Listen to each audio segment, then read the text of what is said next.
గత 138 సంవత్సరాలుగా సురభి సంస్థ ద్వారా అనేక నాటకాలను ప్రదర్శించి మనల్ని అలరిస్తున్న సురభి కుటుంబం నుంచి 6వ తరం కళాకారుడైన సురభి జయచంద్రవర్మ గారి మాటల్లోనే తెలుసుకుందాం.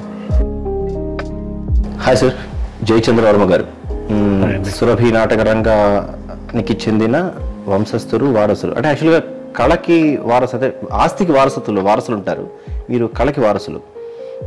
అంటే 1885లో స్టార్ట్ అయింది కదా సురభి నాటక సంస్థ. ఏంటి దాని చరిత్ర ఏంటి, అసలు ఎలా ఉంది అసలు? మీకు ఫస్ట్ అందరికీ నమస్తే అండి. నా పేరు సురభి జయచంద్రవర్మ. ముందుగా నేను కృతజ్ఞత తెలుపుకోవాలండి. ఏంటంటే 100 సంవత్సరాల చరిత్ర సురభికి ఉన్నప్పుడు ఏమైపోతుందా ఈ సురభి, ఎలా బతుకుతుంది, ఏంటి తర్వాత భవిష్యత్తు ఏంటి అనుకున్న సందర్భంలో మా సురభి నాటకాన్ని బతికించిన వ్యక్తి కేవీ రమణాచారి గారండి. ప్రస్తుతం తెలంగాణ ప్రభుత్వానికి అడ్వైజర్గా ఉన్నారు. అవునండి. ఆయన దీన్ని ఇన్నేళ్ళు, ఇప్పుడు నా జనరేషన్ మీరు చూస్తున్నారంటే దానికి కారకులు ఆయనే. అవునండి, రిటైర్డ్ ఐఏఎస్ ఆఫీసర్. ఆయన ప్రోత్సాహం తర్వాత వ్యక్తి, ఇప్పుడు నేను నా జనరేషన్లో నన్ను ప్రోత్సహిస్తున్న వ్యక్తి మామిడి హరికృష్ణ గారు, డిపార్ట్మెంట్ ఆఫ్ కల్చర్ డైరెక్టర్ అండి. ఆయన నన్ను ప్రోత్సహిస్తున్న వ్యక్తి. అలాగే నా తల్లిదండ్రులు నన్ను నాకు ఎందుకంటే వాళ్ళ ప్రోత్సాహం లేకపోతే మనం చేయలేం. అలాగే నా భార్య హారిక వర్మ, నా టీం సభ్యులు 50 మంది, నా సంస్థలో 50 మంది ఉంటారు. కుటుంబ సభ్యులు అందరం, వాళ్ళందరి ప్రోత్సాహం వల్ల నేను ఇప్పుడు ఇక్కడ మీతో కూర్చొని మీతో మాట్లాడే అదృష్టం నాకు కలిగింది. అదృష్టం కూడా కేవలం అది వాళ్ళ ప్రోత్సాహం వల్లే. సో ముందుగా వాళ్ళందరికీ కృతజ్ఞత తెలుపుకుంటున్నానండి. సురభి నాటక సంస్థ 1885లో స్టార్ట్ అయింది. మనకి కడప జిల్లాలో సురభి అనే గ్రామం అండి, చక్రాయపేట మండలంలో సురభి అనే గ్రామం ఉంది. గ్రామంలో స్టార్ట్ అయింది. దాని ముందు చరిత్ర ఏంటంటే మా పూర్వీకులు మహారాష్ట్రకు చెందిన వాళ్ళు అంటుంటారు. ఓకే, మేమంతా మహారాష్ట్ర నుంచి వచ్చాము అంటారండి. మా ఇంటి పేర్లన్నీ కూడా రేకందార్, వనారస, ఇట్లా అవేటి అని ఉంటాయండి. ఇవన్నీ కూడా మరాఠాకు చెందినవి అన్నట్టు. అయితే మాకు ఆ భాష రాదు, ఆ సంస్కృతం మాకు తెలియదు. 1885 కదండి. 85 కూడా సమస్య కానీ వీళ్ళు 500 ఏళ్ల క్రితం వీళ్ళంతా సెటిల్ అయిపోయారు, మైగ్రేట్ అయిపోయారు. ఎందుకంటే 500 ఏళ్ల క్రితం ఛత్రపతి శివాజీ పరిపాలన వీళ్ళంతా సైనికులుగా చేసేవాళ్ళట, అందరూ సైనికులుగా చేసేవాళ్ళంట. అలా సో ఏంటంటే అప్పటికి తెలంగాణ లేదు, ఆంధ్రప్రదేశ్లో ఏమి లేవు, అప్పుడంతా ఆయన పరిపాలన. అఖండ భారతంలో వీళ్ళందరూ ఉన్నారు బాగా. ఇప్పుడు అందరూ అక్కడి నుంచి వచ్చారు, వలస వచ్చి అంటున్నారు, కానీ మేము వలస రాలేదు, ఇందులోనే ఉండిపోయాం, అక్కడే పుట్టాం, ఇక్కడే పెరిగాం. పూర్వీకులందరూ ఇక్కడ వాళ్ళమే. ప్రాంతం కొంతమంది ఆంధ్రాలో సెటిల్ అయ్యారు, కొంతమంది అక్కడ అలా ఉండిపోయారు. తర్వాత విభజించిన తర్వాత మేము అలాగయ్యాం తప్పించి అలాగయ్యాం తప్పించి మేము సో మరాఠా వాళ్ళు అంటారు. బట్ మేము 500 ఏళ్ల క్రితం వచ్చినారు. ఆ తర్వాత ఏమైందంటే తోలు బొమ్మలు వృత్తిగా తీసుకున్నారు. మరాఠా సామ్రాజ్యం అయిపోయిన తర్వాత మా వాళ్ళు ఏం చేయాలో తెలియక వ్యవసాయాలు కొంతమంది చేసుకున్నారు, కొంతమంది తోలు బొమ్మల ఆటలు. ఈ తెలంగాణ బీదర్ ఈ ప్రాంతాలలో తోలు బొమ్మలు అండి. ఎందుకంటే ప్రపంచంలోనే తోలు బొమ్మలు స్టార్ట్ అయింది అక్కడ, ఆ ఏరియా. మనకు మహారాష్ట్ర నుంచి తోలు బొమ్మలు స్టార్ట్. సో మన వాళ్ళు తోలు బొమ్మల ఆటని వృత్తిగా తీసుకొని అలా జీవనోపాధిని చేస్తూ ఉండేవాళ్ళు. అలా ఒక బృందం, ఒక బృందం ఏంటంటే రాయలసీమ ప్రాంతంలో సంజీవరావు గారు మాకు ఆద్యులు అనుకుంటామండి. సంజీవరావు గారు ఈ నాటక మాకు వనారస ఫ్యామిలీ అండి, వనారస సంజీవరావు గారు ఆద్యులు అనుకుంటాం. ఒక ఫ్యామిలీ, మా ఫ్యామిలీకి ఆయన ఆద్యుడు. ఆయన అక్కడ వాళ్ళు రాయలసీమలో ఎన్నో ఏళ్ళుగా అక్కడ సెటిల్ అయిపోయారు. అన్ఫార్చునేట్లీ ఒక సందర్భంలో చనిపోతాడు, ఆయనకి చనిపోయాడు, ఒక జాతరలో చనిపోయాడు ఆయన. ఫ్యామిలీ అంతా కూడా భార్య వాళ్ళందరూ కూడా అనాథలు అయిపోయారు, ఏం చేయాలో తెలియదు. అలాంటి టైంలో ఏంటంటే బీదర్ ఈ ప్రాంతంలో తోలు బొమ్మలు ఏంటంటే ఆడుకుంటూ వెళ్ళడమే. ఒక 6 నెలలు తోలు బొమ్మలు, సంచార జాతి, ఒక ఊళ్ళో ఆడడం, వేరే ఊరికి వెళ్ళడం, అట్లా తిరుక్కుంటూ ఆ ప్రాంతం రాయలసీమ ప్రాంతానికి తోలు బొమ్మల ఆట ప్రదర్శన చేస్తూ ఉన్నప్పుడు ఈ ఫ్యామిలీని చూశారు. మాట కలిసి సేమ్ ఫ్యామిలీ అని తెలిసింది. అరే మీరు సేమ్ ఫ్యామిలీ, కుటుంబం కదా, మాతో రండి అని చెప్పేసి వాళ్ళకి తోలు బొమ్మలాట నేర్పించారు. వాళ్ళు తోలు బొమ్మలు వీళ్ళతో తిరిగి వాళ్ళు నేర్చుకొని వాళ్ళు టీం అయ్యారు. ఇది సంజీవరావు గారి ఫ్యామిలీ, వాళ్ళంతా ఒక తోలు బొమ్మలాట బృందంలాగా ఏర్పడ్డారు. అదొక 50 ఏళ్ళ చరిత్ర మాకు.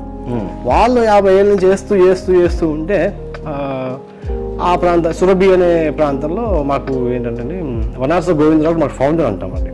ఆయన అక్కడ వాళ్ళకి దొరికాడు. మసూచి వచ్చి అప్పట్లో పిల్లలు వదిలేసేవాళ్ళు, చచ్చిపోతారు పిల్లలు ఇంకా బతకడని చెప్పి వదిలేసేవాళ్ళంట పిల్లలు. అలాగే 6 ఏళ్ల బాబుని వీళ్ళ ప్రోగ్రామ్ అయిపోయింది, తోలు బొమ్మలు వేసేసారు. ఒక బాబు అక్కడే ఉన్నాడు. బాబు ఎవరంటే ఊళ్ళందరూ అడిగితే మసూచి ఉంది ముట్టుకోకుండా అని చెప్తే, లేదు మేము పెంచుకుంటామని చెప్పి అబ్బాయిని పెంచుకొని అబ్బాయికి గోవిందరావు అని పేరు పెట్టారు. పెట్టి అతను వీళ్ళ బృందంలో అడాప్ట్ చేసుకున్నారు. అలాంటి వ్యక్తి గోవిందరావు గారు. సో అట్లా వాళ్ళతో పాటు గోవిందరావు గారు జర్నీ స్టార్ట్ అయింది, తోలు బొమ్మల జర్నీ స్టార్ట్ అయింది. చేస్తూ ఒక టైంలో ఆయనకు వయసు వచ్చిన తర్వాత ఆయనకి చిరాకు వచ్చింది. ఇది తోలుబొమ్మల ప్రదర్శన ఎలా ఉంటుందంటే అండి, ఒక ఊళ్ళో ప్రదర్శన అయిపోయింది, రాత్రి అంతా చేస్తారు. ఎర్లీ మార్నింగ్ వెళ్ళి బెగ్గింగ్ చేసుకోవాలి. రాత్రి మేము తోలుబొమ్మలు వేసామండి, మీ దగ్గర ఏముంటే అది ఇవ్వండి, అన్నం ఇస్తారు, కొంతమంది బట్టలు ఇస్తారు. కల్చర్ అది, అప్పటి కల్చర్ అది. ఆ కల్చర్ నేను నచ్చలేదు. వనాస గోవిందరావు గారికి మనం ఏంటి ఇది చీప్గా బెగ్గింగ్ చేసుకుంటున్నాం, బాగాలేదు, ఇది పద్ధతి కాదు, మనం మార్పులు చెందాలి. ఎలా అంటే అప్పటికి ఈయన ఎంత తెలివైన వాడు అంటే 138 ఏళ్ల చరిత్రని స్థాపించగలిగే తెలివైన వాడు గోవిందరావు. ఒకసారి ఆలోచించండి, అంత తెలివైన వాడు, అంత ఆత్మవిశ్వాసం వద్దు నాకు ఇది నచ్చలేదు, మారాలి. ఏం మారాలని నాటకం వేద్దాం. ఎందుకంటే అప్పటికే పార్సీ థియేటర్ అని చెప్పేసి ఉండేవండి మన బొంబాయిలో. మన భారతదేశం అంతా నాటకాలు వేస్తూ ఉండేవాళ్ళు. ఆ ప్రభావం ఎక్కువ ఉంది. నాటక రంగం రావడానికి ముఖ్య కారకులు పార్సీ థియేటర్ వాళ్ళు, అలాగే ధారవాడ థియేటర్ వాళ్ళు తిరిగేవాళ్ళు అన్ని ప్రదేశాలు. అలాగే చూశాడు ఇవన్నీ చూసి మనం కూడా అలాగే వేద్దాం, తెలుగు నాటకం మనం నాటకం వేద్దాం. మన తెలుగు నాటకం 1880లో స్టార్ట్ అయిందండి. మా నాటకం 1885లో స్టార్ట్ అయింది. కేవలం 5 సంవత్సరాల తేడాలో మాది స్టార్ట్ అయిందండి. వ్యవహార ధర్మబోధిని మనకి ఫస్ట్ తెలుగు నాటకం, కందుకూరి వీరేశలింగం పంతులు గారు రాసిన తెలుగు నాటకం అంటాం మనం, ఫస్ట్ నాటకం. సో మాది జస్ట్ 5 ఏళ్ళ తేడాలో మాది స్టార్ట్ అయింది సురభి నాటకం. ఈయన ఏంటంటే మనం నాటకం వేద్దాం అని చెప్తే ఎవరు ఒప్పుకోకపోతే అని చెప్పి వెళ్ళిపోయాడు, ఇంట్లో నుంచి పారిపోయి నెల్లూరు జ్యోతి సుబ్బయ్య కంపెనీ అక్కడ చేరాడు. అదేంటంటే దేవదాసీలు అంటారండి వాళ్ళంతా. వాళ్ళు ఒక నాటకాలు వేస్తూ ఉంటారు అన్నట్టు. వాళ్ళతో ఆడవాళ్ళంతా దేవదాసి అనేది స్త్రీలకు అప్పుడున్న ఎంటర్టైన్మెంట్ అదొక్కటే, జనాలకున్న ఎంటర్టైన్మెంట్ అదొక్కటే. వాళ్ళు అన్ని రకాల నాటకాలు కూడా వేస్తూ ఎంజాయ్ డాన్స్లు అవన్నీ చేస్తారు. అందులో చేరాడు. మేకప్స్ ఎలా చేసుకుంటారు, రంగులు ఎలా చేసుకుంటారు, రంగులు కూడా దొంగతనం చేసి వాళ్ళతో తన్నులు తిని తర్వాత మనం తెలిసింది ఆయన అక్కడ చేస్తున్నాడని. వీళ్ళంతా వెళ్ళారు, వచ్చారా బాబు అంటే నేను రాను, నేను నాటకం వేస్తే నేను వస్తాను. సరేరా బాబు అని చెప్పి మాకు వనాస పెద్దరామయ్య గారు మాకు జనరేషన్ ఫస్ట్ స్టార్ట్ అనుకుంటాం మేము. ఆయన ఫస్ట్ జనరేషన్ అనుకుంటాం, లెగసీకి ఫస్ట్ జనరేషన్ వనాస పెద్దరామయ్య గారు. ఆయన తమ్ముడు కొడుకు గోవిందరావు గారు. సరేరా నీ ఇష్టం రారా అని చెప్తే తీసుకున్నారు. లక్కీగా అప్పుడు వీళ్ళకైతే సురభి అనే గ్రామంలో రామరెడ్డి చిన్నారెడ్డి గారు అని బావబామ్మర్దులు. వాళ్ళ ఇంట్లో పెళ్లి, వాళ్ళ అమ్మాయి పెళ్లి సందర్భంగా ఒక అబ్బాయి ఒక ఆయనకి కూతురు, వాళ్ళ బావబామ్మర్దులు, వాళ్ళ పెళ్లి, వాళ్ళ పిల్లల పెళ్లి. ఆయన తోలుబొమ్మల నాటకరంజని వీళ్ళని ఆహ్వానిస్తే వీళ్ళు లేదు మేము నాటకం చేస్తాం అనుకుంటాం, మా వాడు ఇట్లా ప్రయోగం చేద్దాం అనుకుంటున్నాం. సరే అండి, వాళ్ళు ఎంకరేజ్ చేశారు. సరే మీకు ఏం కావాలి చెప్పండి అంటే, ఏం కావాలి, చీరలు కావాలి, మా దగ్గర ఉన్నాయి, పట్టు చీరలు ఉన్నాయి, అవి ఉన్నాయి, ఇవి అని. అంత కొత్త ప్రయోగమే కదా, ఫస్ట్ ఒక జనరేషన్ స్టార్ట్ అయిన ప్రయోగం అది. సో అట్లా వాళ్ళు ప్రయోగం చేసి కీచకవధ, యాక్చువల్గా కీచకవధ అనేది మాకు ఒక తోలుబొమ్మలాట ప్రదర్శన చేయాలి. అంటే వెనకున్న నటులు తోలుబొమ్మలాట అంటేనే ఒక తెర వెనక చేస్తూ ఉంటారు, వాళ్ళే పాడుతుంటారు, డైలాగ్స్ అవన్నీ చెప్తుంటారు, అన్నీ చేస్తారు. సో ఈయన ఏం చేసి ముందుకు వద్దాం, అక్కడ చేసే వాళ్ళే తెర ముందుకు వచ్చి నటించారు. అలా వచ్చి ఒక నాటకం కీచకవధ అనే నాటకాన్ని ఫస్ట్ ప్రదర్శించడం జరిగింది. టెక్నీషియన్సే పాత్రధారులుగా మొదటిసారి గాత్రాలు ఏవైతే ఉన్నాయో కదిలే బొమ్మల ప్లేస్ లో వీళ్ళు మనుషులు ముందుకు వచ్చారు. అలా వచ్చినామే పాపాబాయి గారు అండి, ఫస్ట్ స్త్రీ పాత్రధారి. అంటే మనకి తెలుగు నాటక రంగంలో మొట్టమొదటి స్త్రీ పాత్రధారి. ఎందుకంటే చాలా ఏళ్ల వరకు స్త్రీలు చేయలేదు నాటక రంగంలో. అలా మేము ఇంట్రడ్యూస్ చేసాం ఫస్ట్ మహిళని. అభ్యుదయం కూడా ఎక్కడే పుట్టింది నిజంగా, 100% మహిళల్ని ప్రోత్సహించడంలో సురభి నాటకం తర్వాత ఫస్ట్ ఆమె. అలా ఆ నాటకం స్టార్ట్ అయిందండి. సో అక్కడ ఉండడం వల్ల ఏంటంటే వాళ్ళు ఎంకరేజ్ చేశారు, మీరు ఇక్కడే ఉండి నాటక ప్రదర్శన చేయండి అని చెప్తే అక్కడ రాప్తాటి సుబ్బదాస్ గారు అని హరికథ పితామహుడు, ఆయన ధర్మవరంలో ఉంటాడు. ఆయన పిలిపించి వీళ్ళకి నాటక ధోరణి ఎలాగా రచించి, ఆయన రచనలు చేసి వీళ్ళకి సంగీతం పద్యాలు పాడడం అని నేర్పించి నేను ప్రాక్టీస్ ఇస్తానని ఆయన దర్శకత్వంలో వీళ్ళు మా వాళ్ళు నేర్చుకోవడం స్టార్ట్ అయ్యి ఆ పాండిత్యాన్ని వీళ్ళ ఆర్ట్కి ఎందుకంటే మా వాళ్ళు ఇది తోలుబొమ్మలు తెలుసు కానీ నాటకం ఆడతా రాదు. సో ఆయన పిలిపించి ఆయనతో ఒక ప్రార్థన కూడా రాయించారు. ఫస్ట్ ఆయనతో ఒక ప్రార్థన రాయించి శ్రీ శైల అని చెప్పి ఒక ప్రార్థన, అది కూడా శ్రీశైల అని చెప్పేసి అందరూ మన తెలుగు నాటక రంగంలో చందాల కేశవదాసు గారు రచించిన పరాబ్రహ్మ పాడతారు, కానీ మేము మాత్రం శ్రీశైల అనే ఒక పద్యం ప్రార్థనతో స్టార్ట్ చేస్తాం. అది మాకు ఆయన రాశారు, రాప్తాటి సుబ్బదాసు గారు. ఇప్పటి వరకు అదే పాడుతూ ఉంటుంది. సో అట్లా మేము స్టార్ట్ అయ్యాం. అది జనాలు ఏంటంటే అప్పుడు బాగా సక్సెస్ అయింది ఒక నాటకం. సక్సెస్ అయ్యేసరికి వాళ్ళని పిలవండి. జయచంద్ర గారు, ఇలా తోలుబొమ్మలాటల నుండి ఎవాల్వ్ అయిన సురభి నాటక సంస్థ మరిన్ని శాఖలుగా విస్తరించింది. ఆ చరిత్ర ఏంటి, అంటే అది ఎలా జరిగింది? ఫస్ట్ అండి అదే ఫస్ట్ ఒక టీం లాగా తయారైందండి. వాళ్ళు ఒక టీం లాగా వనాస గోవిందరావు గారు పెద్దరామయ్య గారి లీడర్షిప్లో ఒక టీం లాగా తయారైంది. ఫస్ట్ సంస్థ పేరండి శారదా మనోవినోదిని నాటక సభ అని ఒక పేరుతో స్టార్ట్ చేశారు. శారదా మనోవినోదిని నాటక సభ అని ఫస్ట్ స్టార్ట్ చేశారు. అది ఫస్ట్ మా సురభిలో ఫస్ట్ సంస్థ. ఇప్పటికీ కూడా అండి సురభిలో అన్ని సురభి పేర్లు ఎక్కడ ఉండవు అసలు, రకరకాల పేర్లు ఉంటాయి. అవన్నీ కూడా లాస్ట్లో సురభి అని బ్రాకెట్లు పెట్టుకుంటారు. అది కూడా అది ఒక చరిత్ర అండి. ఇలా సంస్థ పేర్లు ఉండేవి కానీ అంతా ఫ్యామిలీస్ అన్నట్టు. అక్కడ స్టార్ట్ అయిన తర్వాత ఏమైందంటే అండి మా ఫ్యామిలీస్ ఉన్నాయి. అంటే తెలంగాణ బాలకొండ ప్రాంతాలు, తెలంగాణ ప్రాంతాల్లో మా గ్రూప్స్ ఉన్నాయి, చాలా ఏళ్ళ నుంచి అక్కడ ఉన్నారు. అలా ఆంధ్రాలో, అలాగే శ్రీకాకుళంలో ఇలా చాలా గ్రూప్స్, కుటుంబ సభ్యులు వీళ్ళందరూ తోలుబొమ్మలు ఆడుతుండేవాళ్ళు. వనాస గోవిందరావు ఇలా ప్రయోగం చేశాడు, నాటకాలు ఆడుతున్నాడు, ఇలా సక్సెస్ అయ్యాడు అని తెలిసేసరికి ఆటోమేటిక్ ఒక మనోడు ఏమైనా సక్సెస్ అయ్యాడు, ఒక కుటుంబీకుడు అనేసరికి ఒక కుటుంబీకుడు సక్సెస్ అయ్యాడు. ఆ ఫార్మేట్ ని వీళ్ళందరూ అందుకున్నారు. సో మనం కూడా నాటకాలు వద్దాం. తర్వాత బ్యాక్గ్రౌండ్ ఏంటంటే తోలుబొమ్మలు ఆడిన అనుభవం ఉన్నవాళ్లే కదా, అందరూ ఉన్నవాళ్ళే, ఒకరు చేసి సక్సెస్ అయ్యాడు. ఆటోమేటిక్ వీళ్ళందరూ కూడా మారిపోయారు. ఏంటంటే ఇక్కడ తెలంగాణ ప్రాంతంలో ఉన్న బృందాలు, అక్కడ ఆంధ్రాలో శ్రీకాకుళం ఇలా అన్ని చాలా బృందాలు, వీళ్ళందరూ మానేసి అందరూ తోలుబొమ్మలు, అందరూ నాటకాలు ఆట ఆపేశారు, స్టార్ట్ చేశారు. వీళ్ళందరికీ కూడా గోవిందరావు లీడర్. ఇలా ఆడాలి, ఇలా చేయాలి అని చెప్పేసి ఆయన ఉత్తరాల ద్వారా తెలియజేసి శాస్త్రవేత్త అంటారు, మొదటి ఆర్కిటెక్ట్, ఇంజనీర్ ఏమన్నా ఆద్యుడు ఈయన చూసి ఈయన కూడా అలా ప్రోత్సహించాడు వాళ్ళందరినీ. మేము ఇలా చేస్తున్నాం ప్రయోగాన్ని, ప్రతి వాళ్ళకి లెటర్స్ అలా చేశారట, ఎంకరేజ్ చేశారు. ఆయన చూసి వీళ్ళందరూ కూడా స్టార్ట్ చేసి కమ్యూనికేట్ చేసి సిస్టమ్ స్టార్ట్ చేసి ఒక్కొక్క గ్రూప్ ఒక్కొక్క పేర్లు పెట్టుకున్నారు. గోవిందరావు గారు ఇంకొక పెద్ద విషయం ఏంటంటే ఆయనకి 10 మంది సంతానం అండి. 10 మంది. అందులో రెండో భార్య కూతురు సుభద్రమ్మ గారు, పెద్ద కూతురు మా తాతగారి అమ్మగారు అండి సుభద్రమ్మ గారు. మా జనరేషన్ అట్లా అండి. గోవిందరావు గారి తర్వాత సుభద్రమ్మ గారు, ఆయన వారసత్వాన్ని ఆమె కొనసాగించింది, అద్భుతంగా నాటకాలు. తర్వాత మా తాతగారు భోజరాజు గారు, అలాగే నాగేశ్వరరావు గారు, పద్మశ్రీ అవార్డు గ్రహీత మా తాతగారు బాబ్జీ గారు అంటారండి. ఆయన తర్వాత నేను, మా నాన్నగారు, నేను అట్లా కొనసాగిస్తాను. వనాస గోవిందరావు గారి ఫ్యామిలీ నుంచి వచ్చిన ఆ జనరేషన్ ఆయన వారసత్వాన్ని కొనసాగిస్తుంది. అయితే ఆయనకి 10 మంది సంతానం గోవిందరావుకి. 10 మందికి కూడా బృందాలను ఏర్పాటు చేశాడు ఆయన. అంటే పిల్లలు ఆడపిల్లలకి పెళ్లి చేసి ఒక టీంని తయారు చేసి ఒక 30 మంది, ఒక బృందం అంటే 30 నుంచి 50 మంది ఆర్టిస్టులు ఉంటారు అందరూ. వాళ్ళందరికీ కూడా బృందంలా తయారు చేసి 10 మందికి 10 గ్రూపులు చేశాడు ఆయన. అంత గొప్ప వ్యక్తి. అందరినీ ఆస్తిని పంచడం వేరండి, కళని పంచారు ఆయన. ఎంత గొప్ప తెలివితేటలతో ఈ కళని పంచాడు వాళ్ళకి. అందరినీ బృందాలు ఏర్పాటు చేయించి వాళ్ళందరికీ డివైడ్ చేసి వీనే దగ్గర ఉండి అందరినీ అలా బృందాలు చేసి అలాగ 60 సమాజాలు అయ్యాయండి ఒక టైంలో. 60 సమాజాలు సురభి నాటకం ఆంధ్రదేశం మొత్తం ప్రదర్శనలు ఇస్తూ ఉంటాడు. నాటక ప్రదర్శన అంటే సంచార జీవితం. టికెట్ స్టార్ట్ చేసింది కూడా ఈయనే. టికెట్ నాటకం మీద బతకడం అంటే ఊరికి నాటకం వేసిన కాదు, ఒక డేరాలు కట్టుకొని ఫస్ట్లో తడికలతో కట్టేవాళ్ళని, తర్వాత క్లాతులు వేసుకొని ఆడియన్స్కి ప్లేస్ ఒక 500 మంది కూర్చోవడానికి.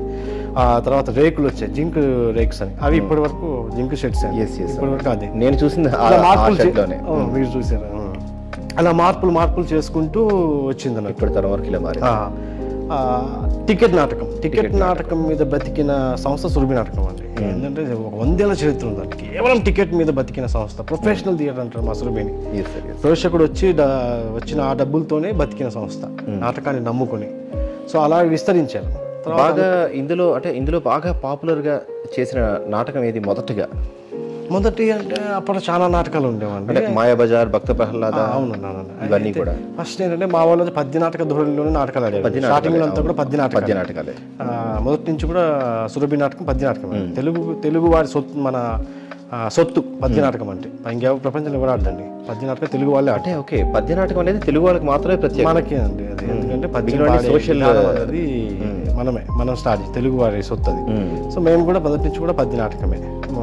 సో ఫస్ట్లో ఏంటంటే కీచకవదండి, తర్వాత చాలా నాటకాలు సావిత్రి అని చెప్పేసి, సతీ అనసూయ అని చెప్పి అలా వస్తూ వచ్చాయండి.